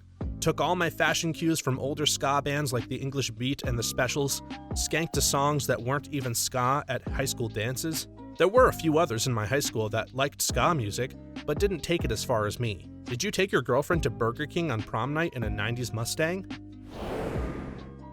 When I first joined the Army in 2006, I went through this ridiculous phase where I would use overly motivated Army phrases in casual conversation with my friends and family who were never in the military. I talked down to them and acted as if I was the biggest hero just for joining the military and being a medic. This was before I even went anywhere. All I had done at that point was graduate basic and medic training. By the time I came home from Iraq, that attitude was completely gone and I felt nothing but shame and apathy. Damn, that went from 0 to 100 real quick. How you feeling now? Better. I'm finally to the point that I'm proud of my service. I did get the opportunity to help a lot of people. I did the whole emo phase in middle and high school. The thing was, I wasn't able to acquire the resources that the other emo friends had. I wasn't able to dye my hair, and my hair type didn't work with those straightened fringe styles. I barely had access to cosmetics, so I couldn't even often paint my nails or wear eyeliner. When I did, I looked like an idiot. Basically, I like to refer to that time of my life as Kroger brand emo. I looked emo, but not enough to be legit. Yeah, that was me. Wanted the look so bad, but my mom banned me from dyeing my hair or getting piercings, and if I wanted trip pants, I had to save up and buy them myself. And man, those things were expensive. I wasn't allowed to pierce anything or dye my hair either. I was so grateful for the temporary hair dye Hot Topic carried. Since I couldn't really dye my hair purple, I got by with just doing the ends with that stuff. I think the only part of the look that I actually did right was the band tees and 12 pounds of eyeliner. In junior high, I used to draw stuff on my arms with a pen that I thought looked badass, like skulls and fire and swords and crap. Said I was going to get full sleeves when I turned 18. Now I'm 29 years old with 0 tattoos. Thank God you didn't follow through with real tattoos when you first could have gotten some. Yeah, I still have the shame of a crappy skull tattoo I got when I was 17 or so. 10 years on, I still haven't covered it because I can't decide what I want instead. About 2 decades of I'm not gay, it's just a phase. The cognitive dissonance of having a girlfriend but jerking off thinking about the boys on the basketball team was pretty cringeworthy. Ugh, boys in baseball pants are so hot. No judgment here. I should have kept playing baseball. The random phase. Things like rar and arrow. You also can't forget the staple emoji of colon and 3. 2012 was a dark time looking back. This isn't a phase for me. The second I came out the womb, the crap posts began. I am such a smart nerd phase. I would consider others inferior to my smartness and paste Wikipedia articles when talking about physics online. Sheldon Cooper was my hombre. I was the model smart kid. Obviously, even then I knew I was kinda stupid, so I outgrew the phase in 2 years. I am happy that I did not find Quora then. If you were a true very smart, you must have worked quantum into conversations as much as you could. And, well, actually, I was under the impression that the thug life chose me in the 6th grade. I was incorrect. The thug life, in fact, went with another applicant. I was pretty obsessed with communism for like 6 months when I was 14. It must have been pretty annoying to be around. In an ironic twist, I went to school with a very liberal community, and 10 plus years later, half the people who used to crap on me for being a communist are now full-on Marxists who hate me for being center-left. Fun stuff. I teach 7th grade, and there's a boy in my class right now that is a full-on raging communist. Like carries the Communist Manifesto to class and lectures his friends on Marx. This kid eats, sleeps, and breathes communism. And then, in a shocking turn of events, I learned recently that simultaneous to his communism addiction, he has been operating a successful underground mint-selling ring right under his teachers' noses. He's hired and fired employees from among his classmates, expanded his market into other homerooms, and has thus far made over $300, selling individual not-for-individual sale mints, so apparently he's the most brilliant capitalist in the 7th grade as well. Kid is going places for sure. Being an edgy metalhead, camel pants tucked into leather boots, wearing the most extreme shirt I could find before online ordering was the norm, and blasting crappy death metal a bit too loud. I still listen to some metal, but I'm not edgy anymore. Everyone grows. I was in that phase too, that I needed to show that I am a metalhead. I still am, but I have a job. I use normal shirts and shoes and stuff. Only when I go to a concert or some other place I put on my leather boots and my metal shirt. Blazer at the office, battle jacket at the show. That's the adult metalhead life. I used to hate going to thrift shops with my mother when I was a teenager. I would wear a blonde wig and sunglasses and make her call me Maria, not my real name. Looking back, my mother was just trying to support 3 kids on a dad's salary, and thrift shops allowed her to buy me name brand, albeit used, clothing that otherwise we wouldn't have been able to afford. What an idiot I was. And for the record, I love thrift shops now. Does your mom now know that you love them? If not, I bet it would make her happy to know you've come around. Posting Facebook statuses. Every 2 seconds for me way back in grade 9. I'm now haunted by the stupid memories thing that Facebook has. Why did I post so much? Why did no one stop me? Wearing gloves all the time for no reason. Going to see some friends in summer? Gloves. School day? Gloves. Swimming? Gloves. After a while, I upgraded to fingerless gloves. I have no idea what I was thinking. 12 to 14-year-old me was an idiot. I did this in middle school and early high school, but with just one glove instead of 2. I truly believed for 3 years that I was going to Hogwarts someday. I even asked the mailman every day and looked at the sky for owls. I was already 10, 3 years. I'm a teacher, and this is totally normal child development. It kinda makes me love you, kiddo. Bleach tips. Saw all the boy bands doing it and thought, yeah, I'll definitely look just as good. I didn't. In 4th grade, I went through a chubby stage, and I hated the way jeans constricted my thunder thighs. I tried on a pair of sweatpants, and it was magic. That entire year, all I wore was gray sweatpants. Literally even in the summer, and not the cute girly kind either. I would only wear the baggy men's pants that look like you're about to mow the lawn. Every pic from that year makes me cringe. I don't know, I kinda like that. A lot of these phases are people trying to act a certain way for approval. Yours is literally just a total screw it. Maybe not healthy, but more satisfying to read about than people changing themselves for other people. Oh god, I am so going to regret posting this, and I genuinely hope nobody from middle or high school happens to see this and connect the dots, but I went through a phase, from 6th grade to 9th grade, where I was obsessed with Gaara from Naruto. When I say obsessed, I mean obsessed. I walked around school wearing a Sand Village headband around my neck, I dyed my hair bright red and wore super thick eyeliner, I covered my bedroom with crappy screen caps of Gaara from the anime and manga, printed on regular printer paper and stuck all over my wall. Even my ceiling. I wrote horrible Naruto fanfiction for my literature assignments. I started calling myself a Gaara-tard because I saw someone on the internet call themselves that and I thought it was so cool. Yes, a Gaara-tard. I legitimately self-identified as that. My best friend and I had created a horrible, god-awful running fanfiction roleplay where I was married to Gaara, and she was married to Spectre from Ape Escape, and we all lived in a beach house that wasn't even on a beach. We wrote this fanfiction together in class in a notebook we passed back and forth. I was so determined to be known as the girl obsessed with Gaara that sometimes, if my teachers asked me a question, I would just reply with, Gaara. I obviously never thought any of this was real, but I have no idea what possessed me to be that way. I even prayed at night for Gaara not to end up marrying Matsuri, because it would break my heart. Ugh, I'm done remembering now, that was an awful time. Back in middle school, I was really into Justin Bieber. He didn't hit puberty yet. Listening to his old songs today makes me cringe. I'm a guy. It's okay, before there was Justin Bieber, there was Aaron Carter. I liked cardigans a lot. I had a new cardigan almost every other day. I felt like Bill Cosby, minus the Quaaludes. At first, I thought you said the Cardigans, as in that 1990s band. 7th grade, headbanger phase death metal shirts, blasting Slayer in my bedroom. Fun times. 11th grade, preppy phase. There was this girl that I had a crush on and I thought she would like me if I had a cleaner look.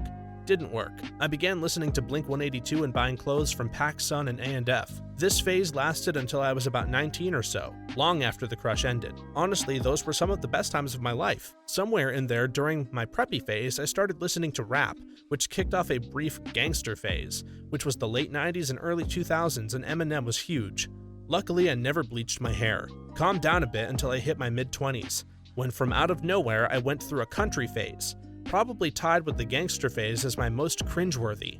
I really don't know where it came from, only lasted about a year. Had a pocket watch phase where I would carry a pocket watch on a chain at pretty much all times at about 17 to 18. I wasn't dressing up fancy or going for some Victorian gentleman look. I still dressed like a lazy high schooler with a t-shirt and crap jeans. I just liked the cheap pocket watches that I bought from some local market. But pocket watches are cool. They don't feel uncomfortable on your arm, and they are fun to twirl around and click open and close and fidget around with. When I had a wind-up pocket watch, it was almost like a pet. I had to remember to feed and wind it every day or it wouldn't work. The responsible adult phase. Get up and spend like 30 minutes with my family, get home and try to unwind from a day of dealing with equally frustrated coworkers. The evening comes and I spend an hour trying to get my kids to eat and another hour trying to get them in bed. We have fun for 30 minutes and then lights out. Try to hang out and talk to my wife, but we're both spent. Watch dumb TV and go to bed. Repeat. 1990s teenage me is pretty awesome by comparison. My everything sucks but metal phase.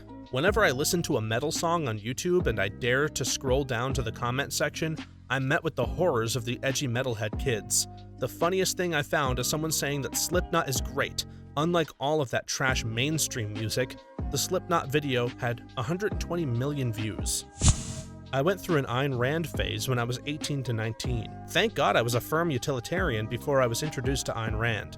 I only made it halfway through Atlas Shrugged before I thought, I hate every single character, and I don't even give a crap about who John Galt is. Used to wear UFO parachute pants in high school. I mean, it was the 90s, am I right? Clown red corduroy Jinko jeans. Don't regret a second of it. Those pants were the bomb. Girls were so turned on by them, they couldn't even stand to be near me. Typical 2000s emo phase. Trip pants, band shirts, and spiked hair, which also had the Naruto phase along with it. I remember wearing one of the headbands around my neck to school like every day with the emo getup. Dark times. I've worn a Superman shirt every day for 15 years. My collection is well over 100. That's not a phase, that's an addiction. It's a lifestyle. Tearaway pants. People constantly coming up to you at school and ripping your pants open. It's all fun and games until you forget to wear shorts underneath. I went through a Paris Hilton and Nicole Richie phase in 6th grade. I'd binge watch The Simple Life and take notes. I'd also read her book that came out around that time and take notes on that. I made collages of them and put them in my locker and went around saying, "That's hot." A short phase, but I faked a British accent for my first month of middle school because I read some article online that said girls found British accents the most attractive. Did the lasses look upon you with favor? I had a crazy girlfriend phase. The whole super jealous do over dramatic cries, lies, and tantrums.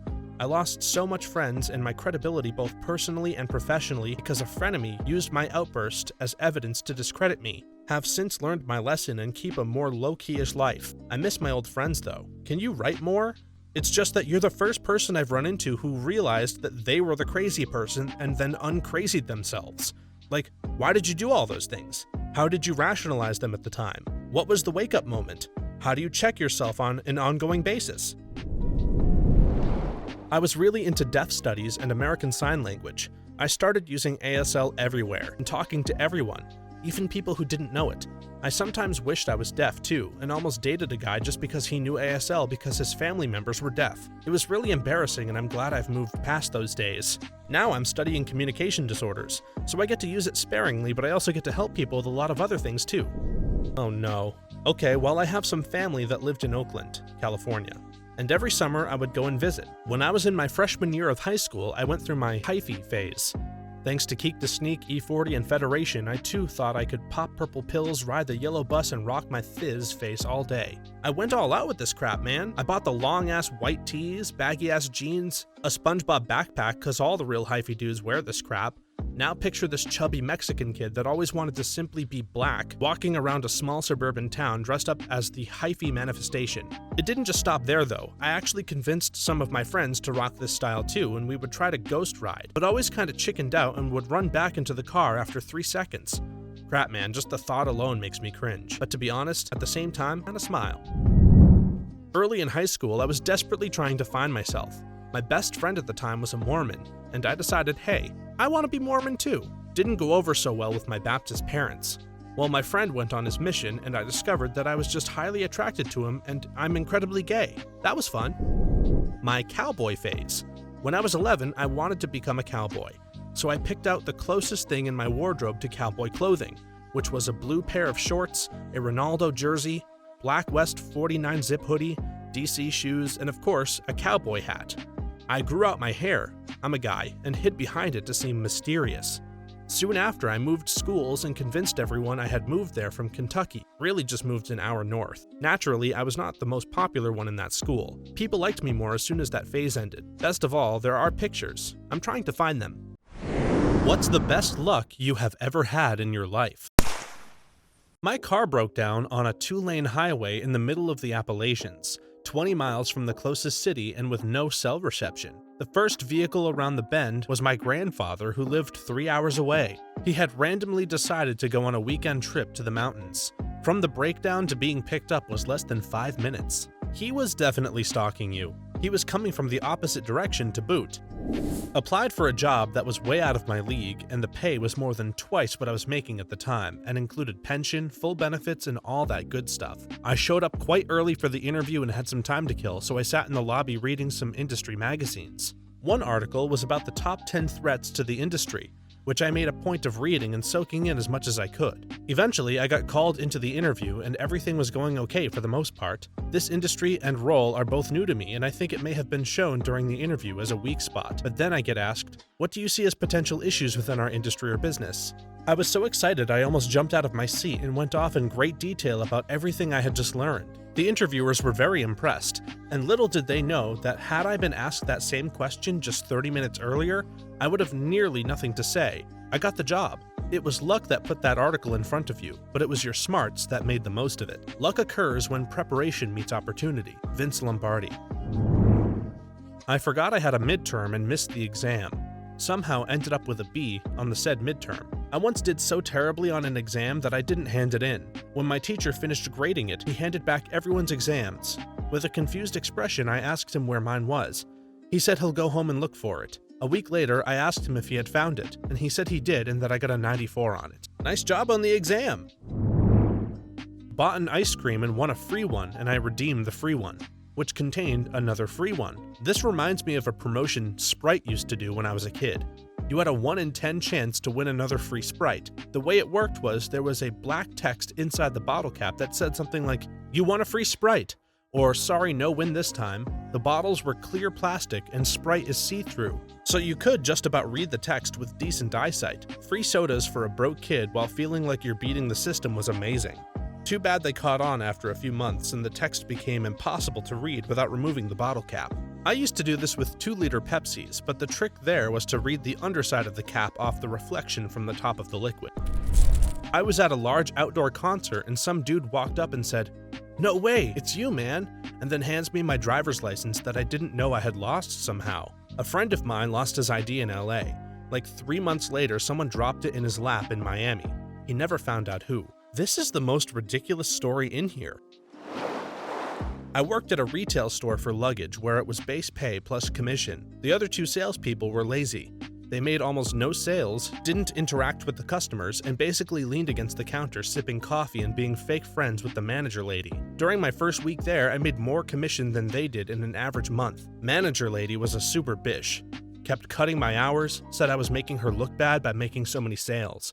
Gave me all the crap jobs like taking out the trash every goddamn day, because I was the only male and was stronger, she said. Cleaning the bathrooms twice a day, cutting into my sales, reassigning my sales to other people so it looked more even, she said, etc. I lasted 3 months before the fake friends talked enough crap about "he is stealing our sales" that the manager fired me. 3 months later, I'm working with a company that is flipping houses. We get a call from a landlord about a house they wanted to sell because the tenants weren't paying and being a landlord was more of a pain in the ass than he thought.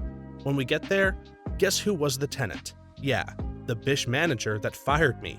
I straight bought her house for cash and evicted her. I bet that felt good, man. Nice play, OP. At a fancy charity ball, I bought 5 raffle tickets for $100. I put each ticket in a different bucket for different items. I won the Chanel purse worth $1,500. Then I also won the David Yurman diamond bracelet and the ring worth $2,000. The same year, I got ticketed and towed for parking in my usual spot at work because on November 1st, the parking rules changed for snow, and I didn't know that. Cost me all afternoon and $400. That night, my friends and I went to play bingo with the old biddies at the church. I hit the jackpot bingo, which was worth exactly $400. Damn, you've been drinking some Felix Felicius? I found a $20 bill at the post office. Since I thought it was my lucky day, I bought a $10 scratch-off lotto ticket and won $150. Go put it all on black on roulette. My friend did that in Vegas. It landed on 00. When I turned 16 and got my driver's license, a person Mom used to visit in the nursing home gave me the almost new car that had been sitting in his garage for a year as a thank you for all of the good things Mom did for him. Being poor, I knew I wouldn't have a rich uncle leave me his inheritance, but often wondered about nice elderly people like that who left me a car or inheritance for something I may have done or bought at a discount. Kinda like the song People Are Crazy or the stories about people getting classic cars for cheap because the spouse caught the other cheating or something. I befriended that old lady that I met from Free Cycle and hung out with her every Sunday for 7 years. When she passed, she left me everything she had. It wasn't much, but I got a car and a mobile home. She's been gone almost a year and I miss her. I got hit by a semi-truck while driving 75 miles per hour down the highway. I rolled 6 or so times and landed right side up in the ditch, with not so much as a scratch on my fiance's, or my friend in the back seat's body. The car was screwed up though. What kind of vehicle were you driving? I think they deserve some kind of safety award or recognition. Also glad you're okay. You deserved that $1,500. He was driving a Nokia. I was holding stock in Delta Airlines, DAL, back in the late 90s. I was going to hold it for the long term, but it skyrocketed and I made so much that I decided to sell my shares. But then it went up even more and I regretted it. Then I found out that when I tried to sell my shares, I actually doubled my investment. Good day. It's amazing how many people do the opposite. Wow, that stock's doing super well. I've got to get in on that. Followed by, crap, this stock's plummeting. I've got to sell. Congratulations, you just bought high and sold low. A new casino opened up near me, so my girlfriend and I decided to go at 3 a.m. on a whim. She won $700 on a slot machine, and then I won $600 on a machine. We then proceeded to leave. Smart people. Pro tip, don't go back. The house plays the long game. As a young, dumb teenager, I was free soloing a small mountain with a safety harness. I was about 20 meters or 65 feet off the ground when I reached what I thought was the top. Turns out the top was still going upwards, and the surface was smooth as a baby's bottom with nothing to grab onto. I tried to descend but got myself stuck. After a few minutes I couldn't hold on any longer, I lost my grip and I fell. I dropped 5 meters or 16 feet, and by chance 2 tiny trees growing out from a crack in the mountain face caught me, and they did so perfectly, one under my arm and the other right under one of my knees. From there, I found my way down safe and sound. If it hadn't been for those trees, I could have been seriously injured or dead as the ground underneath was littered with pointy rocks. I didn't use my luck to win the lottery, but it saved me from a real bad situation. Did you use a safety harness after that? Yes. Lesson learned. I won a $20,000 car with a $10 raffle ticket. Not getting crushed or drowned in a farm accident. I was 16 and working in the packing house on a blueberry farm. I went out to the fields with a guy to pick up the berries. The truck didn't have a cab, just a windshield. I was sitting on a fuel tank where the passenger seat would normally be. There was a large ditch full of water on the right side of the road. The driver went off the road into the ditch. I went into the water and the truck rolled over and came down on top of me. Somehow I wasn't pinned or crushed and was able to find my way out. I used up a lifetime's worth of luck in that one incident. Glad you're still alive and well. Hopefully you haven't developed a fear of blueberries. They're much too delicious to hate. I avoided them for years, not because of the accident, but because I was sick of them. They are delicious and good for you too. A superfood. This was a wild string of events that I still can't believe happened. I got a job in the video game testing industry. I got placed on a specific project that happened to have a point of contact that knew my favorite band personally. When the client came to visit, this point of contact mentioned my favorite band and my boss mentioned that I loved them. I was then invited to fly out and hang out with my favorite band. I got a tour with their new headquarters and got to spend a bunch of time with them for the weekend. The only thing I had to pay for was my flight. It was easily the best weekend of my entire life, and I'm now on a first-name basis and VIP list with that band. A job in the video game testing industry, eh? Technically quality assurance, just used video game testing for anyone unfamiliar with the QA term. I've actually since moved on to QA and other things that pay more than video games. It was a hell of a fun job though. I once threw an apple out of a car window at a traffic cone and knocked it over when I was 10. That wasn't luck, that was pure skill. 15% concentrated power of will. I was once trying to get home from college and my car was empty. I had $1 left, which wouldn't have even gotten me close to home. So being the smart person I am, I went into the gas station and bought a $1 scratch-off lottery ticket. I wound up winning 20 bucks, filled up my car, and made it home. This is like something out of a video game. 1 a.m., Taco Bell, ordered a Dorito taco and a Crunch Wrap. Ate both, but my body wanted more. I jokingly reached into the bag, telling my girlfriend there was always a fry at the bottom, and there was a cheesy gordita crunch in the bag. Checked the receipt and was only charged for the 2 things. So awesome. Used to work at Taco Bell. If I accidentally made an extra taco or something extra, I always just threw it in the bag. Too much of a hassle to deal with it. I did one time make something with lettuce when it was supposed to not have lettuce, so I remade it and asked the guy if he wanted the other one free of charge. He says no, I don't like lettuce, in a snarky way. Like, fine, screw you too, as if the lettuce is gonna kill you. It's free food. I used to occasionally go to late night casinos with a mate who is pretty big on gambling and strippers. I don't like strip clubs. I always play low bet value roulette, with a hard limit I set before I go in, usually 20 to 40. Nothing went my way and I was cleaned out before 5 minutes passed, barring one last 50p chip. I put it straight on number 1, which came in. Then I won again and again. I don't remember much more, but I do remember walking into the kitchen the next day to find nearly 4,000 on my counterpoint. Most of it still in the foil envelopes the casino gets it supplied in. My fiance and I were at a casino for New Year's Eve. They did a giveaway at 1, 2, and 3 a.m. to keep people playing longer. They made an announcement 5 minutes before the 1 a.m. drawing, and I told my fiance to go enter. No charge, and she wasn't gambling, so why not? She won $1,000. My trackpad on my MacBook broke. The Apple store called me a day later saying after they fixed it, someone knocked my computer off the table and shattered the whole frame and it can't be fixed. I got a brand new Retina display MacBook for free. Repaired an iMac for an older gentleman under the service plan he had with our store. Big yellow tag. As it was sitting on a shelf of completed computers by itself, the shelf fell and that bad boy splattered all over the place. The most dreaded call I ever had to make, and it was honestly one of the best. After explaining what happened to him, the older gentleman, he just goes, "Is everybody okay?" Then he just kind of joked around about the whole situation as I apologized profusely. We gave him a new iMac, obviously, but due to his kindness, we were able to bump him up from the $1,200 model to the $1,700 model, if I recall correctly, from his 5-year-old machine. Asked him if he wanted the bigger screen. He had the 21, and he just said, "Nah, things are too damn big anyway."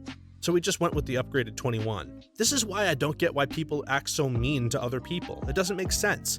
If you are rude to people, chances are they will be rude back. But if you're nice to people, they will probably act nice back. It seems like common sense to me. I lost my phone while we were laying a pipe at work. Filled in the trench, and then I realized I had lost it somewhere in the 60 feet of the trench that we dug. Left it there overnight, seeing as it was already dark and I couldn't hear it when we called it. Returned the next day with listening equipment. Took an extremely lucky guess on where it was and located it within 30 minutes. Dug 2.5 feet down to find the only damage was a small crack on my screen protector and a scuff on my OtterBox.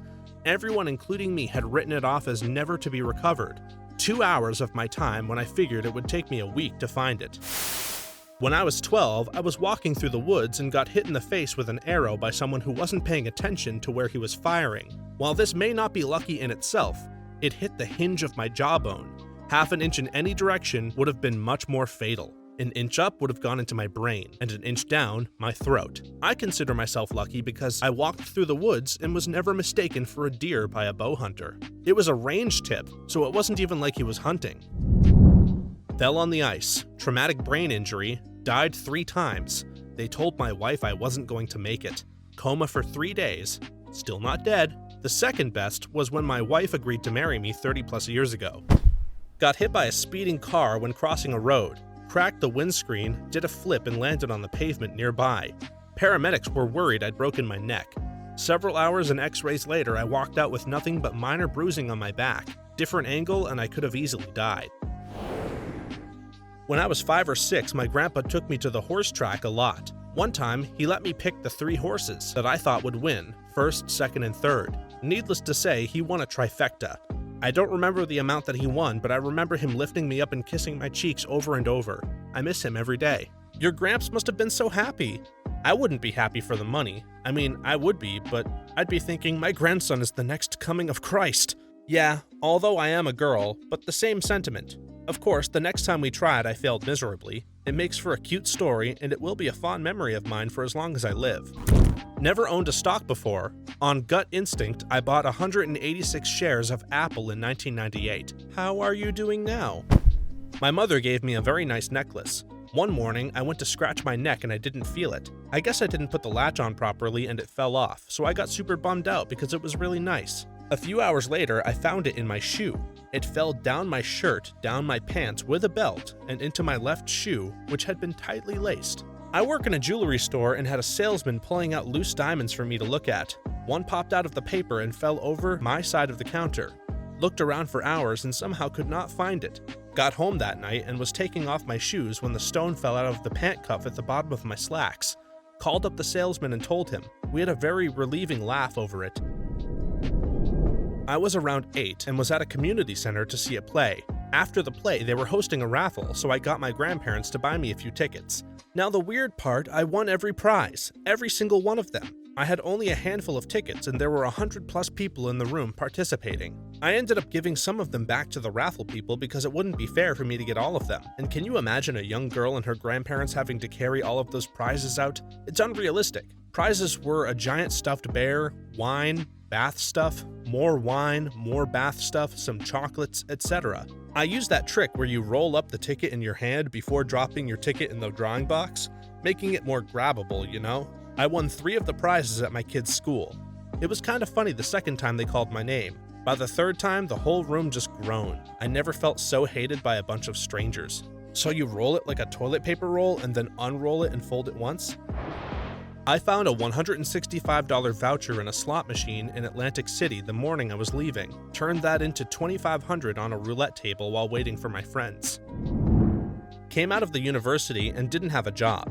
I was applying for jobs in video editing and media, however I hardly got any interviews. About 4 months of having no job, I went to my final interview and said to myself that if I don't nail this one, that I'm signing onto a minimum wage job agency. Unfortunately, I didn't get it, so the next day I went down and signed onto the job agency. They told me they have a job in a factory that designed and printed boxes, that I could start tomorrow. It wasn't what I wanted, but it was money in my bank. I was there for a few months and a job came up in their graphics department. I went for it and got it. I've been there for nearly 3 years now, and I've already had a promotion. I've had all in-house training, and I honestly couldn't be happier. I truly believe someone was looking out for me to give me this opportunity. Yeah, the person looking out for you is you. This. OP didn't sit at home moping around that he couldn't get a job. Took some initiative and accepted a job offer, even if it wasn't exactly what he wanted, and now has worked his way up. People are so determined to get the perfect job straight out of school or university that they don't realize you actually have to work your way up the ladder. Take what you can, just to get your foot in the door. If you don't like it, keep looking, but at least you'll be making some money in the process. Who are you currently ignoring and why? Do you ever have that moment where you suddenly realize that you can't stand someone? They didn't change and nothing eventful happened, but suddenly everything they do annoys you? What's happening right now? I've already passed on several things because this person was going to be there. Here it is. They're the same person they've been since high school, and that's exactly the problem because it's been almost a decade since then. This right here. It's only been 4 to 5 years for this person, but they are literally doing the same exact thing and are almost the exact same person.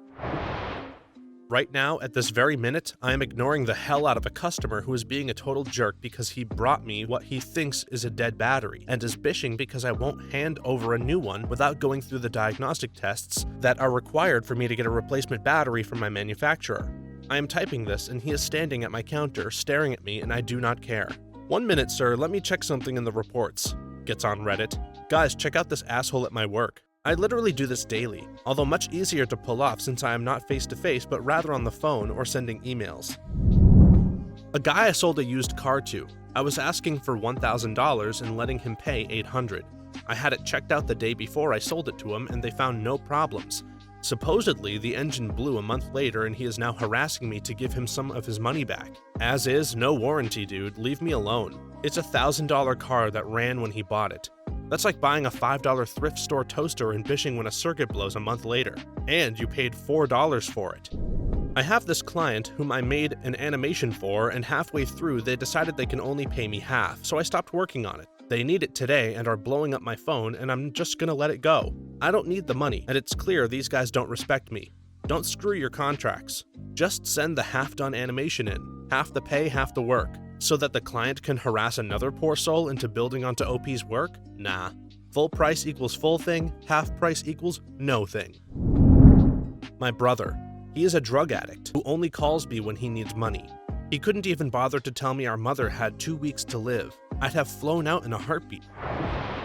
A friend of mine got into a multi-level marketing thing. I told her when she started not to bother me to buy products. She kept asking me about it. I listened to her one time and then I told her I wasn't buying anything and not to ask me to buy products anymore. She continued to periodically ask. I told her that if she asked one more time, we would no longer be friends. She asked one more time, so I just stopped responding and talking to her. Can't say I didn't warn her, I did. If she ever drops this thing, maybe I'll talk to her again, or maybe not. I am kind of enjoying not talking to her, to be honest. My son has juvenile arthritis. A friend from college who I really liked and respected got cut off when she continually tried to sell me Juice Plus to cure my son. I was so disappointed and lost all respect for her when she told me again and again that I should spend $100 a month on Miracle Juice so I could stop giving him poison to manage his symptoms. She used her own son as evidence he fell out of a window at 2 and recovered miraculously because she gave him juice. You're right, had nothing to do with the ICU doctors working on him round the clock for weeks. And I should absolutely take parenting advice from the person who let their toddler fall out of a 3rd-story window. At the start of this story, I thought I was going to have a fun time being angry at stupid miracle cure sellers. Now I just want more info on the baby falling out of a window. How did this even happen? My cat, because I do not approve of her running around the house at 4 in the morning. The silent treatment will teach her. You think that's bad? A bat once took over my mom's bedroom because my cat dragged it into the house. You think that's bad? I once saw a pack of wild dogs take over and successfully run a Wendy's. Every single incoming 1-800 number ever. If it's important, they'll leave a message. And numbers I don't recognize from people who won't leave a message. I have like 4 different numbers from different parts of the country that'll call my cell while I'm at work almost every day. I don't like answering my phone at work because my office building gets terrible tower reception. They never leave a message and never call after working hours. I know they're just telemarketers or something spammy, but it's so annoying regardless. People try to get with you whilst being aware that you've been unavailable for 4 years. I'm fine with being friends, but when you tell me things like, let's see where it goes, and he doesn't own you, and I'm horny, I wish you were single, you're weird, and piss off. Can I say that is just a little bit creepy? And I pretty much guarantee you he called her something along the lines of a dumb slut when she told him off. This is classic r/nice guys material.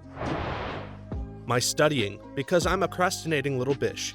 Ugh, yeah, I gotta memorize a Shakespeare monologue and present it in a few hours. Definitely not ready. My ex-boyfriend. He cheated on me in August, in my own bed while I was visiting family, and I found out in November. Moved out immediately. I guess he thought I'd cool off and return. He recently started texting, so I blocked his number. Then Facebook messaging and calling, so I blocked him there. Yesterday, Instagram comments. Blocked again. Nope. I have zero desire to ever interact with him again, except to tell him to heck off should he find some other way to contact me. Mine stooped so low as to reach out through LinkedIn, and that's how I learned how to block people on LinkedIn. Taro14 endorsed you for being a cheating asshole. Ex-girlfriend. She broke up with me and said after 11 months she never felt any love towards me. I moved on and found someone new. Now after she finds out I am with someone new, all of a sudden she now loves me and misses me, etc. This is going to be a recurring theme in your life.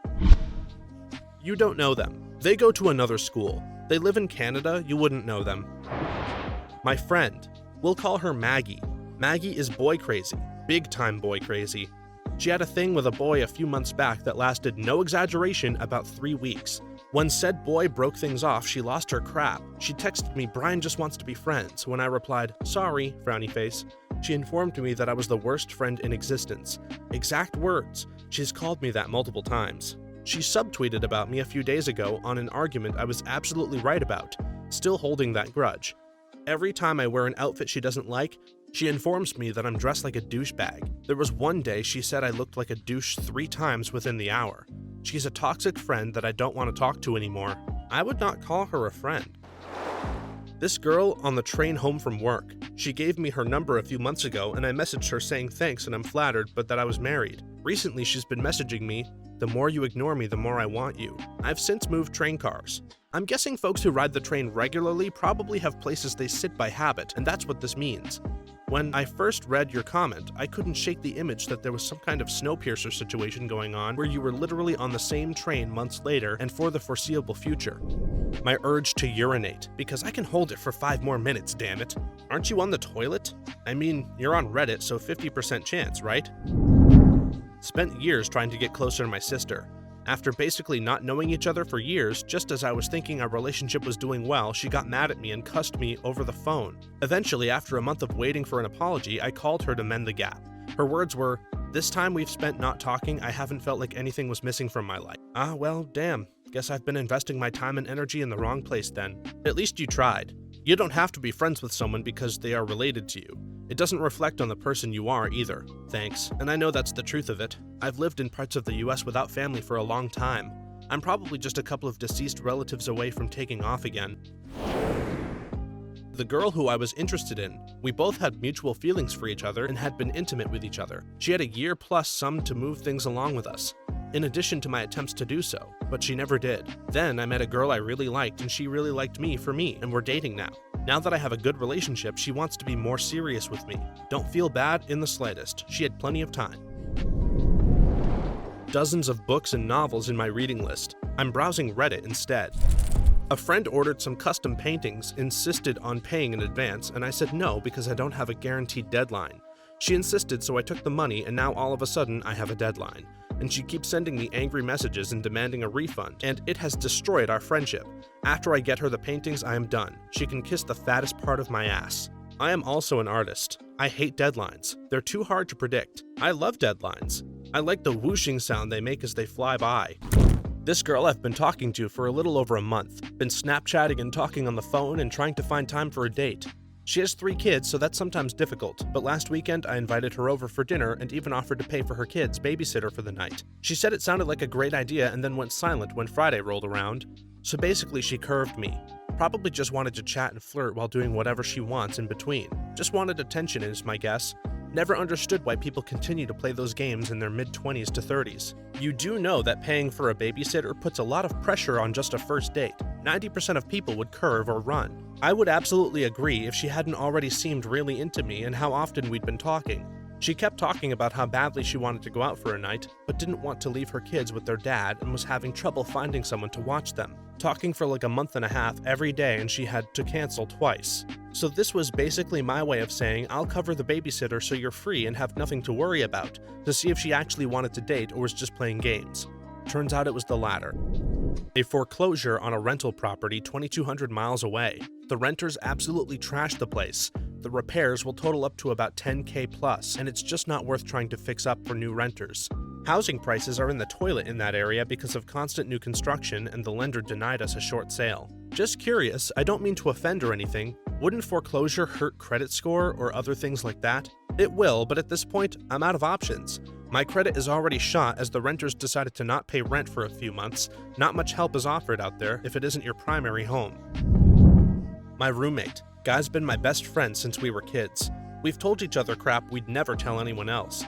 Been there for each other when crap got rough, talked girl problems, got too wasted and got out of impossible situations together. But crap changes.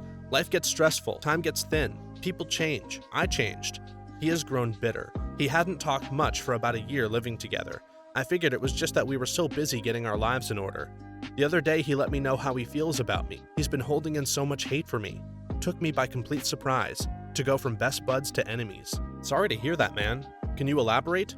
Why does he hate you now? He's the kind of guy that holds everything in. Doesn't talk about how he feels, and he gets tremendous pressure from his parents and girlfriend. So he probably chose me as an outlet for his frustrations. We don't really connect as we used to, as we've grown into different people over the years. I have a good deal of new friends, and he isn't very good at making new ones. So I could see him feeling like I betrayed him and went on and found new friends. It's really fine though. We're young, just graduating college. So if there's a friendship to be had, we'll probably reconnect later in life. Thanks for asking.